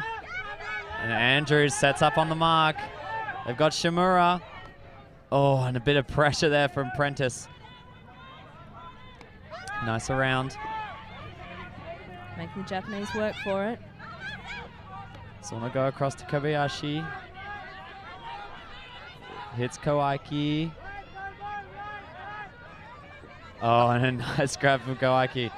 Shimura hits it across the field. They've now got Fujioka. She's on the end zone line. This is reminiscent of Friday night, but she hits a quick, easy pass to Kobayashi. There's a bit of a chat there. Disc space called potentially, but oh, wow. Creates a space with an immaculate fake from Fujioka. And it's a nice little goal there to Inamura. Showing patience on the end zone line. You felt the pressure building from the Australians, but the Japanese just soaked it up. Just experience coming through there. Great score from Fujioka. It's probably the big difference that we're seeing from Friday night. The Japanese were able to move it down the field. The Australians staying in their junk set all the way down. Fujioka back to her brilliant best. Yeah. Really just taking every third pass there. Fighting it through. I truly can't get enough of the Fujioka Andrews matchup on the mark. There must be probably a wingspan difference of, you know, up to 30 centimeters each side, and it's still the wonderful fakes and throws of Fujioka, still getting that disc off. It's just impressive, impressive to see. And it's she certainly looks the least flustered when the big tall man Andrews comes on the mark. It's been one of the matchups of the series for me, Max. I think so too. Absolutely, it's just been exciting to see. All right, Australia now ready to receive the pull. Phillips, Cat this time, taking the pull to bar. Comes straight back to a Japanese sagging again off those matchups. They're content to give bar lots of space, and for now it's not hurting them, but it did get a little bit dangerous there on Friday, and just like that, forced the throws a little bit high, Dignan not able to pick it up. Now we have the Japan with the disc in hand. Still Corner. Getting high. Oh, pops a little pass up. Kamori with the disc. Big mark from Blakely. Oh, massive D again by Dennis. Isn't she having a fantastic game? Lots of pressure there. Barr centres it back to Phillips. Oh, they're starting to move the disc a little bit more quickly now. Barr back to Phillips again. Returns it quickly. Slowing the Australians down a little bit here, just with this. Look, can Phillips... Oh, and unfortunately... Right in front of the commentator's box here. Unfortunately, her foot was on the line as she caught that disc. Yeah, a bit of chalk brought up there. Hona with the disc. Oh, big attempt at D by Dignam. Just missed that one. But picked up by Tamura. Pops it back to Hona. Out wide to Inui. Phillips, oh, great. Really great stopping in the continuation there by Phillips. That's a smart mark. Back to Hona. Again to Inui. It's working in amongst the two of them at the moment. Now they're able to puncture through Tamura.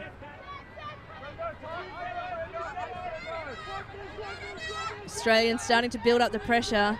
Big strong mark by Phillips. Wow. Hand block by Phillips. And Seb is just going to try and hit her. Oh, wow. You could see Phillips really putting in the strides there. Thought she was going to pull it in. It's just gone beyond her. This could be a game-defining point, Kylie. We've seen multiple turnovers now from both teams. There's a lot of pressure from the Australians. They want it back. They're hungry for it. It's only 9-8. If the Japanese team score this, they'll even the game up. Geez, the Australians, it's hard work for the Japanese at the moment. It really is. You can definitely feel the intensity out there, particularly in this point. So unlucky for Phillips there. That was an excellent effort. And now the Australians need to switch back into a defensive mindset very quickly. Oh. Ashcroft, huge block. Unexpected from the Japanese there. Barr with the disc. Moves it across. Patience there from Phillips. Thought she had an opportunity with Blakely. Disappeared. Oh, and she's gone the hammer. And again, Kat Phillips not able to reel that one in before the sideline. And you have to say, Mish Phillips there just looked off a few open side flick options and went for the hammer. And yeah, her sister could not reel the disc in. But this is a tough position for the Japanese to be starting in. Yeah, back in the familiar position of that defensive set from the Australians. Hona. Oh, there's just so many hammers happening here. Dennis comes in close for a bid. Back with Hona. Swings it out here to Tamura. Oh, well brought in there by Ogawa. Back to Tamura, back again to Hona. Tamura. They're looking for those little short passes again. Found a gap. Australians managed to hold them up. Big hammer. Oh, wow. Pinpoint. Jeez, wow. You saw that one go up and you saw Dennis and Blakely both get hungry for it, but it was a perfect hammer. Absolutely. Wow. From, I think it was Shimura there with the hammer, I believe. But wow. Or rather, no, Kunieda. What a finish from the Japanese after an unbelievable point. And bam, tied up 9-all here at Punt Road Oval in Melbourne.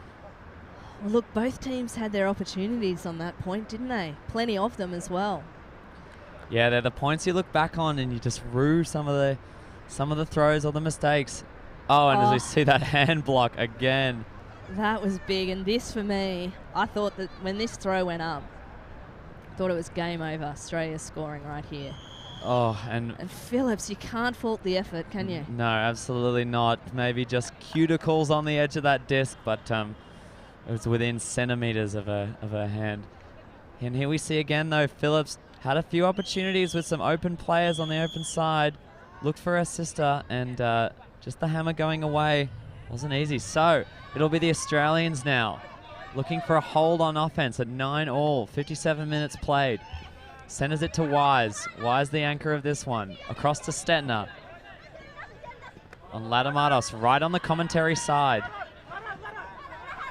Sees an upfield pass. Oh, and it's Isherwood with a big frame, keeping the Japanese defender out of the way. Wise streaming deep. Looks for a dish. Back to Isherwood. Hits a nice under to Prentice. They're just meters away now from the end zone line. Prentice has Ladamatos. She sees Wentworth, the co-captain. Oh, and Isherwood moves quickly up the line. Right on the doorstep now. Prentice with the goal. Australians giving the Japanese a little taste of their own medicine there. Lots of short, sharp passes, resisting the urge to hit that deep shot. Yeah, absolutely. And I mean, the Japanese putting good pressure on it. But Isherwood used his frame well on that big undercut to keep his defender out of the space. And it was the Australians who were able to get open. Wise was screaming deep halfway through that point, and I thought for a moment that Isherwood might have hit him, but he's been patient. But it's a bit of a contrast there. I mean, they really played through all of their players there, the Australian team. Absolutely. Just a lot of free-flowing, high-quality ultimate that got them the block, and that will be a nice stabilizing force for the Australians. Absolutely. After that long point and 4, they'll be pretty happy to take that one and bank the score at 10-9. And Prentice, goal-scoring machine today. I think that's her third, at least her third. She's taken the 2 hammers and along with that one. Yeah, and certainly performing in front of a hometown crowd. And that's what you'd expect from a player such as Prentice. Very exciting. All right, can Japan return the favour with a nice clean offense? Shimura with the disc, just being patient. Fujioka straight back to Shimura. Australians some help there again. There's that familiar through the middle pass. Back to Shimura. Oh, Fujioka. Oh, through the middle there to Tamura. She holds it up. The Australians are able to hold them up again. Pressure high now. Oh, gets it out to Fujioka. Always there when she needs them, Japan. They've gone to person defense now, the Australians. They have. A couple of gender mismatches again. Shimura with the disc. Oh, big outstretched foot of Sprague. Oh! Wow. Massive D from Ladamatos. And as quickly as you like. Oh, it's just like that. Oh, we'll have to see that on the replay again. That's a great team D, though. That is a huge mark from Sprague. Massive. Yes. Using her foot, using her width there to really make it hard for Shimura. And Ladamatos, horizontal out of nowhere. Oh, he will be happy with that. That is a play of the day type territory, you have to say. Kylie, just a beautiful team defense. Here it is. Sprague putting the pressure on. Ladamatos, a full hand to the disc. That is impressive. Phillips straight away. As we see again, yes, Sprague making that pass just that little bit harder. Anticipating the inside pass was Ladamatos. Yeah. Brilliant. Sydney Uni teammates there working together to generate a block. And then right back at you, Melbourne teammates. It's Kat Phillips to Lockie Wise. Beautiful. Wow, and so a break there from the Australians.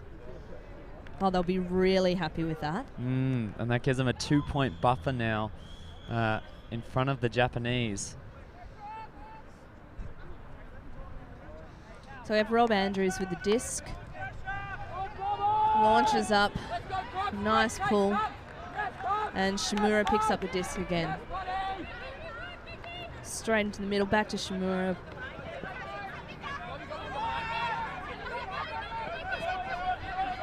Australians causing lots of pressure again up around that disc. And there's a big huck. The Japanese. Wow. Oh, just over the top there. Komori, yeah. That was unfortunate. Australians providing lots of pressure there. Evans with the disc.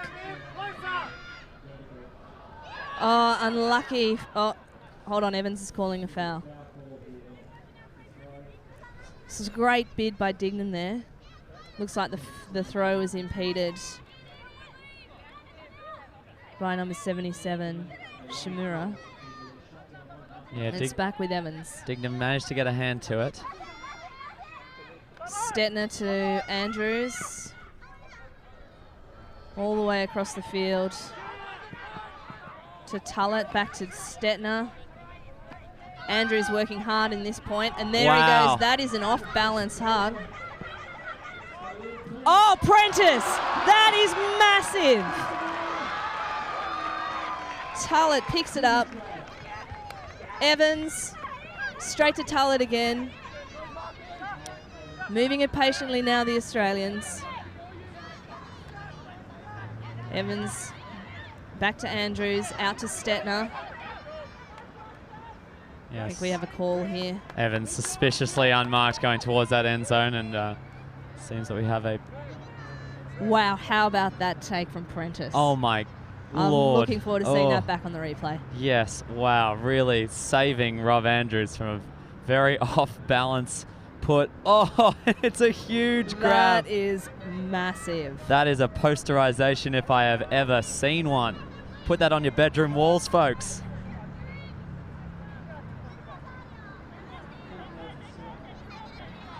Andrews with the disc. Oh, cold draw from Evans. Jeez. So he was thinking about that next pass before he'd caught the disc, and then we see Fujioka quickly picking up the disc. Here to Hona. Straight out to Kawase. Kawase looks for the long shot back to Hona.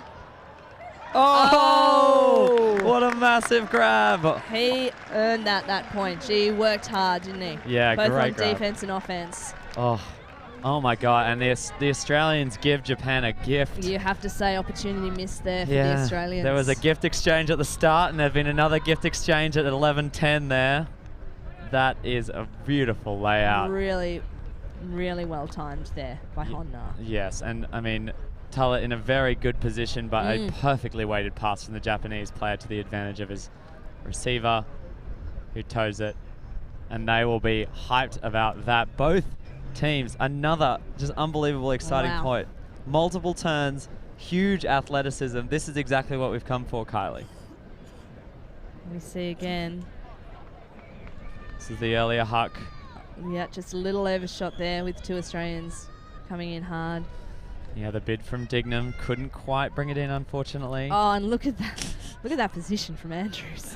Yeah, he's ended up on the ground. Watch that back, but did Prentice save him there? That is. Wow. That's a phenomenal grab. Lots of pressure there, and she just really set herself for that. Got a lot of air.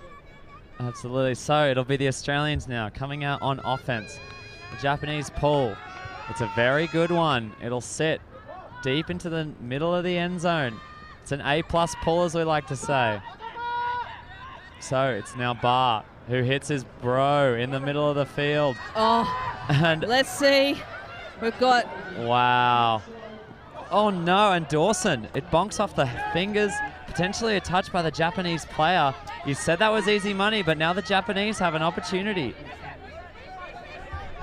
Australians have switched quickly back into their junk again. Fake of the hammer.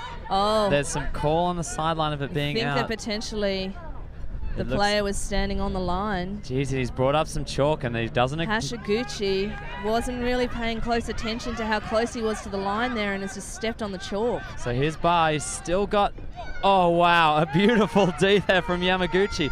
Somehow managed to get his hands in there. Oh, and a hammer. It's a lovely weighted hammer. Yeah, really relieves the pressure for the Japanese team. The Australians will want them to get onto this commentary sideline. You can see them letting those passes off and closing the gaps. Very, very good. Another faked hammer there. Bit of pressure now on the Japanese team, but they're wearing it well. Pinned in that corner at the moment. It's Koike. Will we see another hammer here? It's going to be a late count. Something's got to happen. And it's Koike back in the middle. He's running the show at the moment.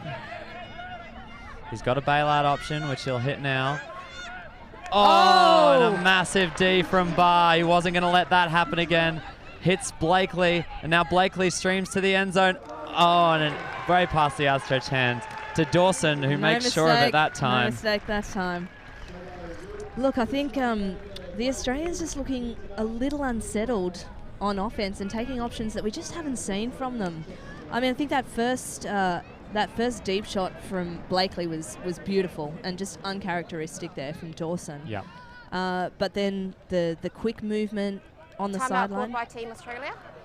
We have a timeout from Team Australia. But yeah, the quick options there from Barr on the sideline after Japanese team gave them the disc back just looked a little rushed.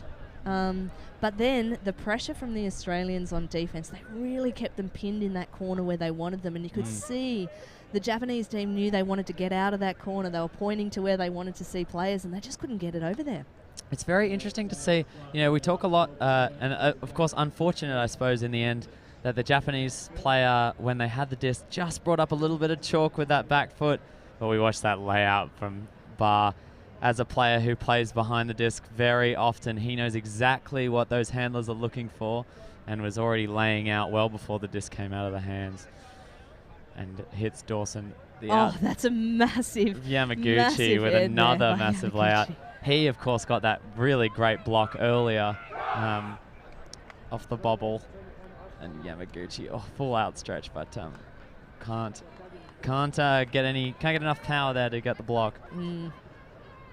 Oh my. Dawson will be happy she got another chance there to convert that one. Absolutely. But this is all good experience, as we say, leading up to World Games. You know, World Games, there's no second chances. You play every team once except the team you play in the finals. So, you know, this is a golden opportunity for both teams to play each other.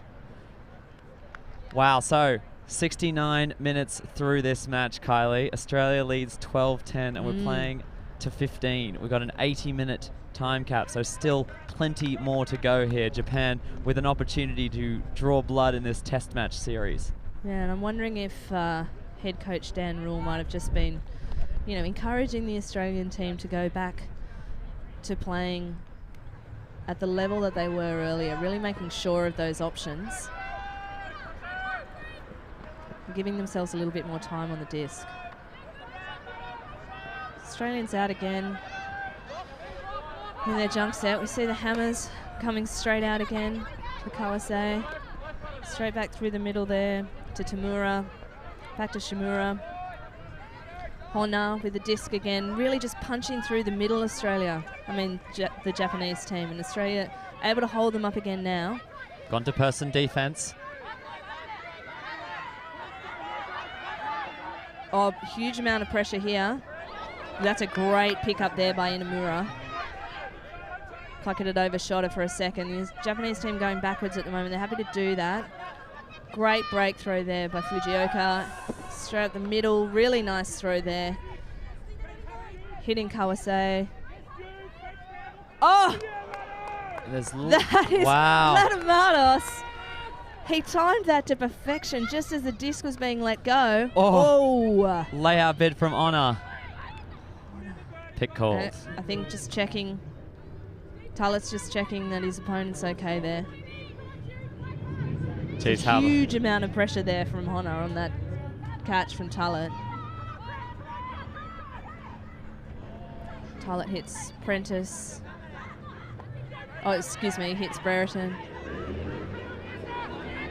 Back. Oh no, it is Prentice. It's Prentice, yep. My apologies. And Prentice is going. Now we're at Brereton, but we have a pick.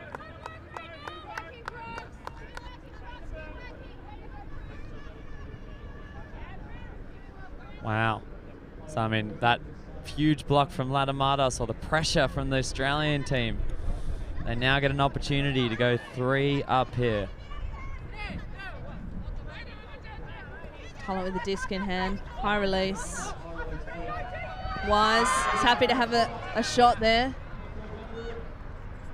Wow. Number 77, Shimura. Huge leap there from Tullett. Getting up between 2 players taller than him. And read it perfectly. I'm not sure you'd say Tullett's taller than him, but certainly Tullett has a massive vertical leap. He went high, went early. We're back now. Shimura, they're controlling this offense. Comes out on the sideline here. Kobayashi. Back inside again. Back with Shimura. Moving, using the width of the field here, Japan, but still looking for those little inside throws. Physical mark there from Stetner, and she's uncontested foul there from Stetner.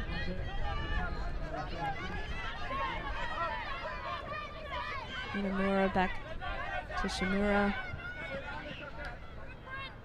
A call signaled. Physical marks. We had seeing this gender mismatch once again, but they're happy to sit with it for the moment. Uncontested here, coming in, Prentice on the mark, Shimura. Straight back to Shimura, looking for that go down the line. Back out again now, Inamura. Fujioka getting involved. Oh, Tullett goes up in anticipation. Fujioka back with the dish, Shimura. Oh, a bit of a miscommunication on the switch by the Australians. Back with Fujioka, and she puts up a lovely throw. Wow. And just hits Inamura in the end zone. Wow, Inamura was busy in that point. Oh, yeah. All the Japanese players on that point working hard. It was early on, it was Tamura who was standing in exactly those right places to break through. But then it was Shimura and Inamura working very, very hard, as you say, behind the disc. And you saw there was an opportunity. Brereton attempted to engage the switch with Tullett after that huge layout, and it just didn't quite come off and caused a little bit of confusion upfield, which maybe gave the Japanese just a small window that they exploited. Yeah, absolutely. Still nice and tight in this game. What a contrast to what we saw in Sydney. Yeah, this is the game we've come to expect from both of these teams. You know, the most elite players in both of their countries coming here to beautiful Punt Road Oval. As we see this D again, Tullett gets up. Oh, and just you see the shadow of his fingers under the disc. They're so close. But it was Shimura who read it just perfectly. Absolute commitment from both players there. Yeah. You see the type of height they're getting as they're launching themselves for that disc. And amazingly clean to see three players coming from totally opposite directions. It's been a pleasure, really, spirit-wise, to see how clean these games have been. So it's going to be Kat Phillips who now catches the pull, centers it to Barr, and it's Isherwood this time who cuts out of the 5-2 Horo and hucks it deep to Dawson. It's 2-on-1 Japanese players, but Dawson has the read on it. Wow! Just the outstretched fingers of the Japanese player. Looks like we have a call, though, right back on the mark. So we're sending the disc back. Foul on the throw.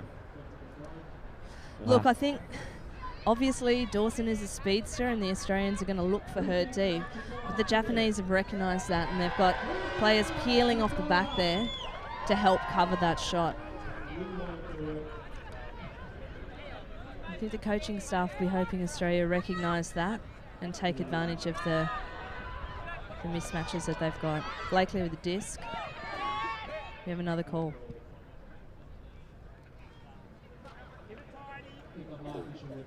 So Blakely with the disc. He's got Seb Barr in the middle of the field looking up. Everyone else upfield. They've collapsed into what is basically a vert set now. Looking for Barr. Bit of pressure here. Ashcroft relieves it. Hits the around to Phillips. Phillips now has a look upfield. Hits a backhand to Barr. What will Barr do with the disc? Doesn't see Ashcroft going upfield, and a call. There's a pick signaled by the game advisor. So this coming in on 2. Giving the peace symbol. Ashcroft is going to willy speed to that end zone again. No, holds it in the stack. This time it's Phillips. Across. Strong catch there from Blakely. Oh, and what a grab from Dignam. Almost on the turf. Wow, and a huge catch. Question, and they signal the goal. Oh my God, Dignam to keep that disc alive, and then the throw perfectly weighted to Barr. She's having a great game today as well. That was really, I'm hoping we get to see that on the replay, because That was outstretched. Oh my God. I mean, just the flexibility to get it almost below the socks. And then throwing under the Japanese defender's arm. Throws through the pressure. And that is exciting. You can tell she's in the zone. Throws through. Oh, outstretched hand. Looked like the Japanese player may have even been touching it in the hands of Bar. Oh, he's disappointed with that, isn't he, Kawake? As he deserves to be. That was an impressive effort. Put in full effort, and nobody ever likes getting beaten to that front corner of the end zone, Kylie. No. Oh, so it's Wise with the disc. He looks very relaxed. He's been in these situations before, with a lot of experience. He's been playing World since juniors in 2008 in Vancouver, so he knows what this kind of pressure is like. Slightly shorter pull from Wise. The Japanese are on the move straight away again through Shimura. Australians again in their help D. Back to Shimura. Just working in around here between Kawaike and Shimura. Now out to Fujioka. She loves that hammer, doesn't she? And just hits it out there to Kawase. And then we're back again into the handler movement. Fujioka out to Shimura. Back in again to Kawaike. Good patience from the Japanese. They're just slowly advancing it up the field. The Australians are managing to hold them. None of those penetrating throws that we've seen before. But the Japanese just making ground slowly here. The Australians will be happy with this. We just want to see how patient the Japanese can be. Back to Shimura. Comes out wide now to Kobayashi. Back to Shimura.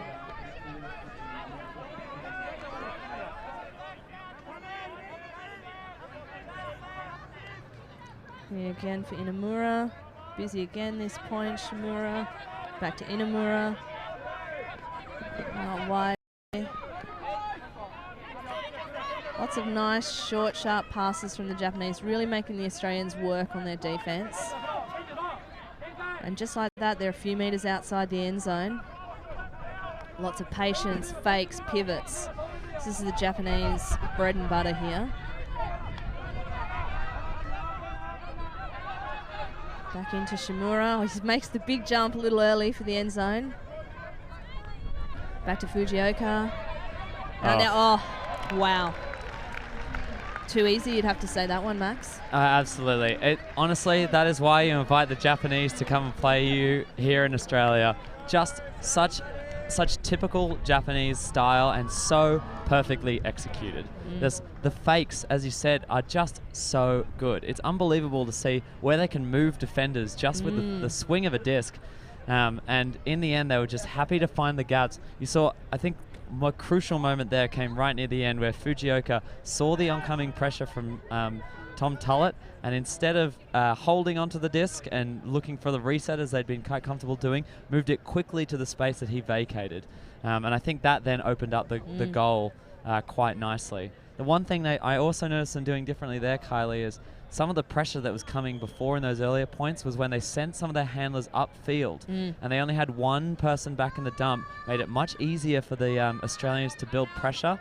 With three back, the Australians really struggled to build pressure, obviously slowed them down, but struggled to build pressure a bit more. I think that's absolutely fair to say. They really used the width there. They had their poppers coming in to provide them with those alternative options when they need them, kept the Australian defensive players busy. And so that is another good pull right on the commentary side as it centers to Sev Bar. We've seen this over and over again. But this time this Japanese again sagging off, forcing something a little bit different. Dignam, every second pass. Wow! Triple touch, quadruple touch, and a juggle into the end zone to the big tall receiver. Wow. And number 11, Yamaguchi, runs Evans under the disc. Oh, he just sold him a bit of a dummy there, didn't he? And now Japan with an opportunity. It's 12-13. They can tie it up here if they score. But the pressure, there's a high stall count. Bar can't quite close the gap quick enough. But still, the Japanese are not out and about yet. It's Ono with the disc, who hits number 11, Yamaguchi, on the sideline. Once again, Honor. Faking the hammer. Will he throw it this time? Yes, he does. It's just back for no gain. The Japanese calling their shots, but they're not being open here. Just on that sideline position again. Now they get it over to the other side. That's of a the field. relieving pass. Wow, but very good job there by the Australian defense to hold it up in this position. As they go to the far sideline and more pressure being applied. They're really clamping down the Australians on this sideline. Big mark from Mark Evans, lot of hands. Oh. Barr reads it perfectly. Thank you very much, says Seb Barr. And Evans makes no mistake about that one. To make it 14-12, and that will mean that Australia has 3 opportunities now To close out this game. Wow, geez, and just the pressure there from the Australians. Got the disc back after some really great work from the Japanese to get the block. But wow, Barr, just such a great read of the game. So experienced, just a great mixed player. One of the greatest mixed players I think that Australia has produced in the last decade or two, and finishes it off nicely. Yeah, I mean, I think the Australian coaching staff will be pretty happy with the defensive effort today. And they've really felt like it. You know, we've talked about some points where maybe they haven't been able to build the pressure on the Japanese team, but they've really slowed them down. And I'm sure that that tempo control is something that Dan Rule and his team's looking for. But it's really been the Australian offense that hasn't quite fired as smoothly as it did in Sydney. Very, very true. And you saw, I think the Japanese have been doing a much better job defensively as well, and that has contributed. But the defensive offense struggling maybe sometimes. Absolutely. So now we're back. Japan with the disc. We'll see Shimada with the disc. Back now to Kawaike. Back to Shimura. Along to Inoue. Back now to Inamura. Moving it out to the sideline now, but they're getting held up. There's that throw out into space. Fujioka over Andrews. We're really enjoying that matchup for sure. Shimura back now to Inamura. Back out to Kawaike. Held up here. Fujioka. Hammer. No, fakes it. Oh, that's a lovely throw. Straight back through. So Japan not making big inroads, but just looking really comfortable with the disc. Back out to Fujioka. On this sideline though. Yep, it's not where they want to be. They quickly move it back to the middle, but then back to Kawaike on the sideline. Shimura, he'll be looking to get that back in field, and that's a lovely pass to Fujioka. Oh, sorry, now with Fujioka. And then she just looks for that big... Oh. Yeah. Well, she saw it. Yeah, the wind. The wind just took that away. Looked like Lachlan Wise was in pretty good position there, even if it had stayed in. But the wind took that well out of the field. It's Australian opportunity to finish the game now. Game point potentially. Wise with the disc. Moves it inside to Andrew. Fakes the big hit, but back to Wise. Australians find themselves a little deep now. They shorten it up. Tullett with the disc in hand. And he sends that throw. And I think he is looking for Lachlan Wise. Oh, it's Vivian Stetner. Vivian Stetner. Just in the right place. Lets out a primal scream. And easy as you like. Wow. The scraps picked up. And that means Australia 2 from 2. They win the test match here at Punt Road Oval in Melbourne against the Japanese Hayate. What an exciting game, Max. I think that was in that point you could see as Tullett hit that throw. You see Prentice have a look to see what's going on. Is it for me? No, I think that's going over my head. Wise and Shimura get up high, and then Stetner As you said, the primal scream, trademark Stetner. The experience to finish it off. And look at that throw from Cupcake. The width he got on that pass. Just amazing to see. Sure his Bravo teammates, if any of them are watching from the States today, will be happy with that one. And the Australians close it out with a break, no less, to win 15-12.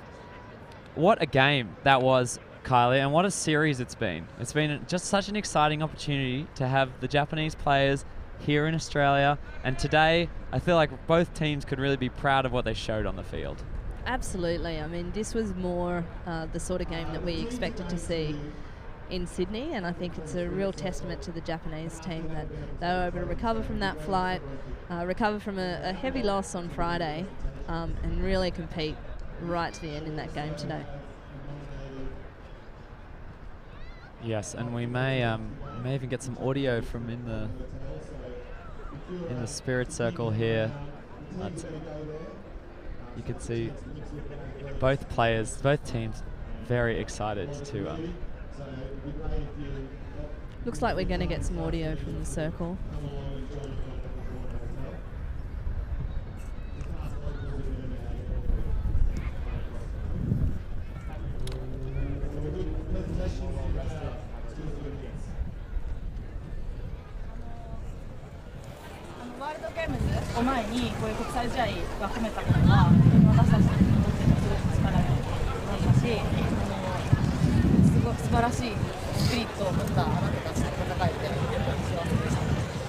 We were really happy to have such an awesome opportunity to play an international test match with you guys and see how well spirited and how strong you guys were.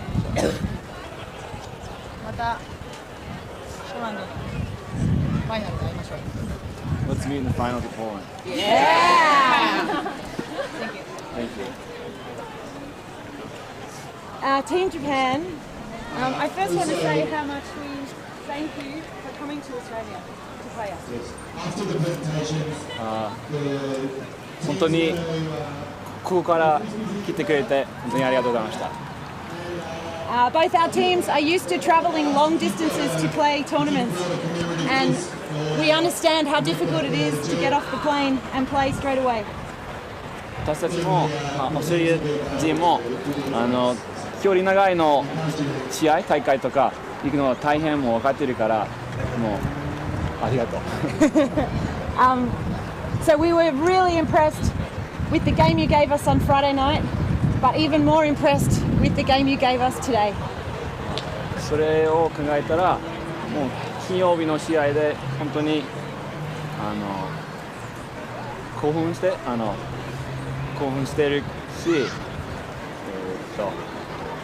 今日もすごくいい試合やったよかったと思います。So thank you very much for coming, and for this game, it was really hard fought, and the spirit was fantastic, and I hope that we can continue this tradition of Australia against Japan to beat the rest of the world when it comes to Poland. この試合もすごくいい戦いで、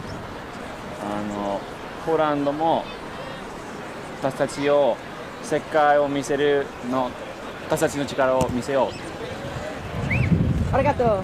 Thank you. Crocs, let's have 3 massive cheers for Team Japan! Hey! Hey! Hey! Great stuff.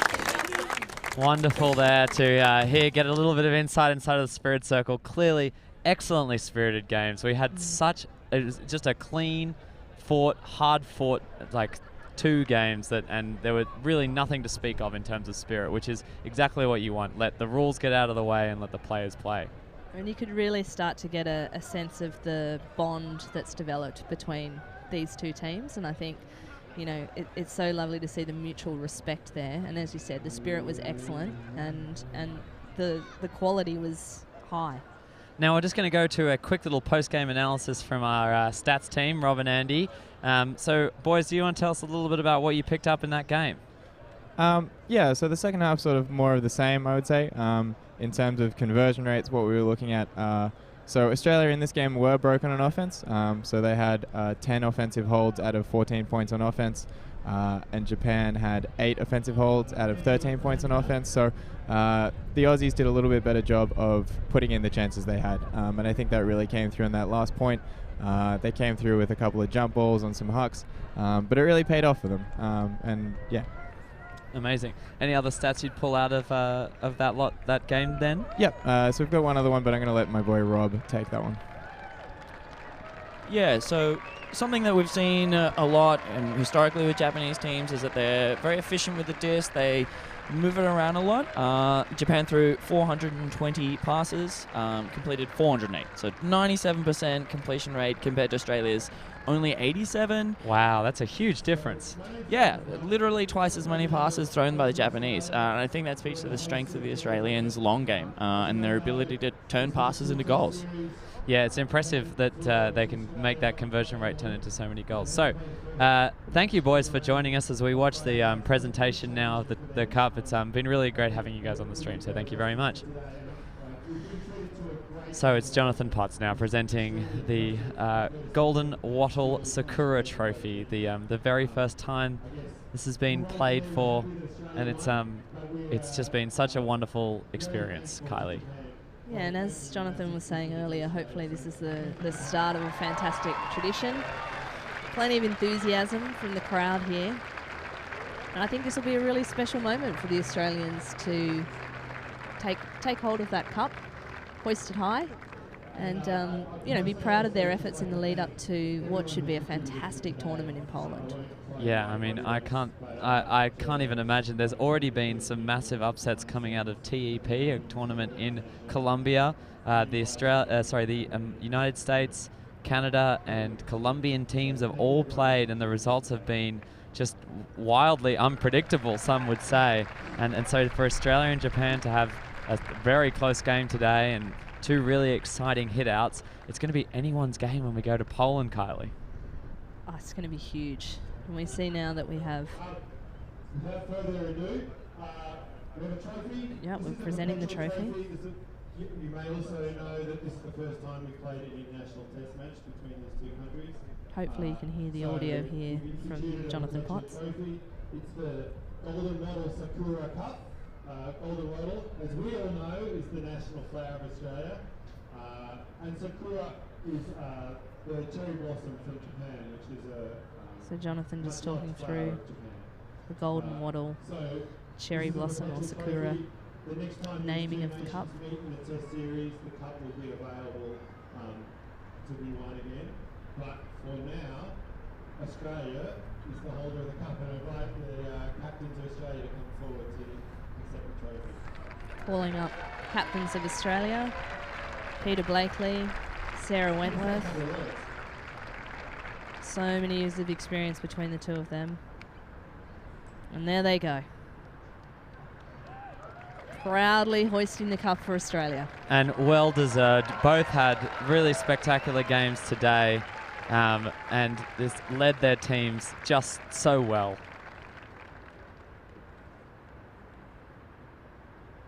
And hopefully the first of many for these guys. Thank you very much for turning out today to see us play. Can we give another round of applause for Team Japan for putting on such a fantastic game? Wentworth thanking both the crowd and Team Japan for the fantastic display that they've had today. Also who put on such a great display today for the crowd. I'd also like to thank all the people who spent countless hours organising this, putting all the details together. Can we have a huge round of applause for them too? Wentworth just thanking everybody who's been involved in this series, and it's been a massive logistical effort, hasn't it? Absolutely. 2 cities, 2 days, and mental. This is the inaugural Test Match Series. We hope this tradition continues for a long time in the future, and we would love your support. Thanks very much. Wonderfully said there by the co-captain, Wentworth. And players, now can we have 3 massive cheers for the crowd? Traditional cheers for the crowd. Wentworth for the final bow. The next important thing is we're going to the corner hotel to check. Sorry, the next important thing is the players are available for autographs. And So Max. I know. Well, as everybody, leaving, going to the corner hotel for some well-deserved socialising after this. Kylie, how would you sum the whole experience up, the game today and the test matches? I mean, I think it was, I think it's absolutely incredible that Ultimate Australia has taken this direction, and it was a small idea that started off, and I think it's bubbled into something fantastic. And as Jonathan Potts mentioned earlier, there's plenty to learn out of this, but I think given the schedule and given the magnitude of what we've asked of the volunteers and the players and everybody involved, I think they've just put on a fantastic show. It's certainly been a pleasure to be a part of it. Absolutely. And I mean, if you've enjoyed watching it on the stream, whether you're watching it live or whether you watch this later on the replay, thank you, first of all, for joining us. We've done it for you guys. It's all about the spectators and putting on a high-quality elite show. Let us know if you enjoyed it. Send your support through the Australian Ultimate social media channels. You can also connect with the Aussie Crocs at Aussie Crocs, either on Instagram or Twitter. They're also on Facebook. Make sure you let us know that you enjoyed the game, because that's what we love hearing from. We love hearing from the fans. And I say personally, Carly, I'm sure you'd agree, it's been a real pleasure to bring you such high-quality Ultimate and be given the opportunity to commentate kind of elite game, the level of which we probably haven't seen in Australia for a decade or more. Oh, look, it's absolutely been an honour, and, I think we've both enjoyed ourselves immensely, and being able to be right down next to the action and seeing the level of effort that both of these teams are putting in on every point. And as we talked about the level of spirit, it's just been incredibly impressive. Yeah, we're going to, as you just keep watching these, some of the highlights from the second half, which was just an absolute battle. We can't stress enough that it has been just a great opportunity to have the Japanese team come out. It is a rarity to see the Japanese team play together. It's a rarity to see the Japanese team play together, but it's been such a great opportunity. So thank you, everybody, for joining us on the stream, and we will hopefully join you when this test match rolls around again in a year's time. But Kylie, thank you so much for joining me, and that will conclude our coverage of the Australian test matches between Australia and Japan. Ross signing out. Thank you very much, everybody, for watching, and hope you enjoyed it as much as we did. Cheers.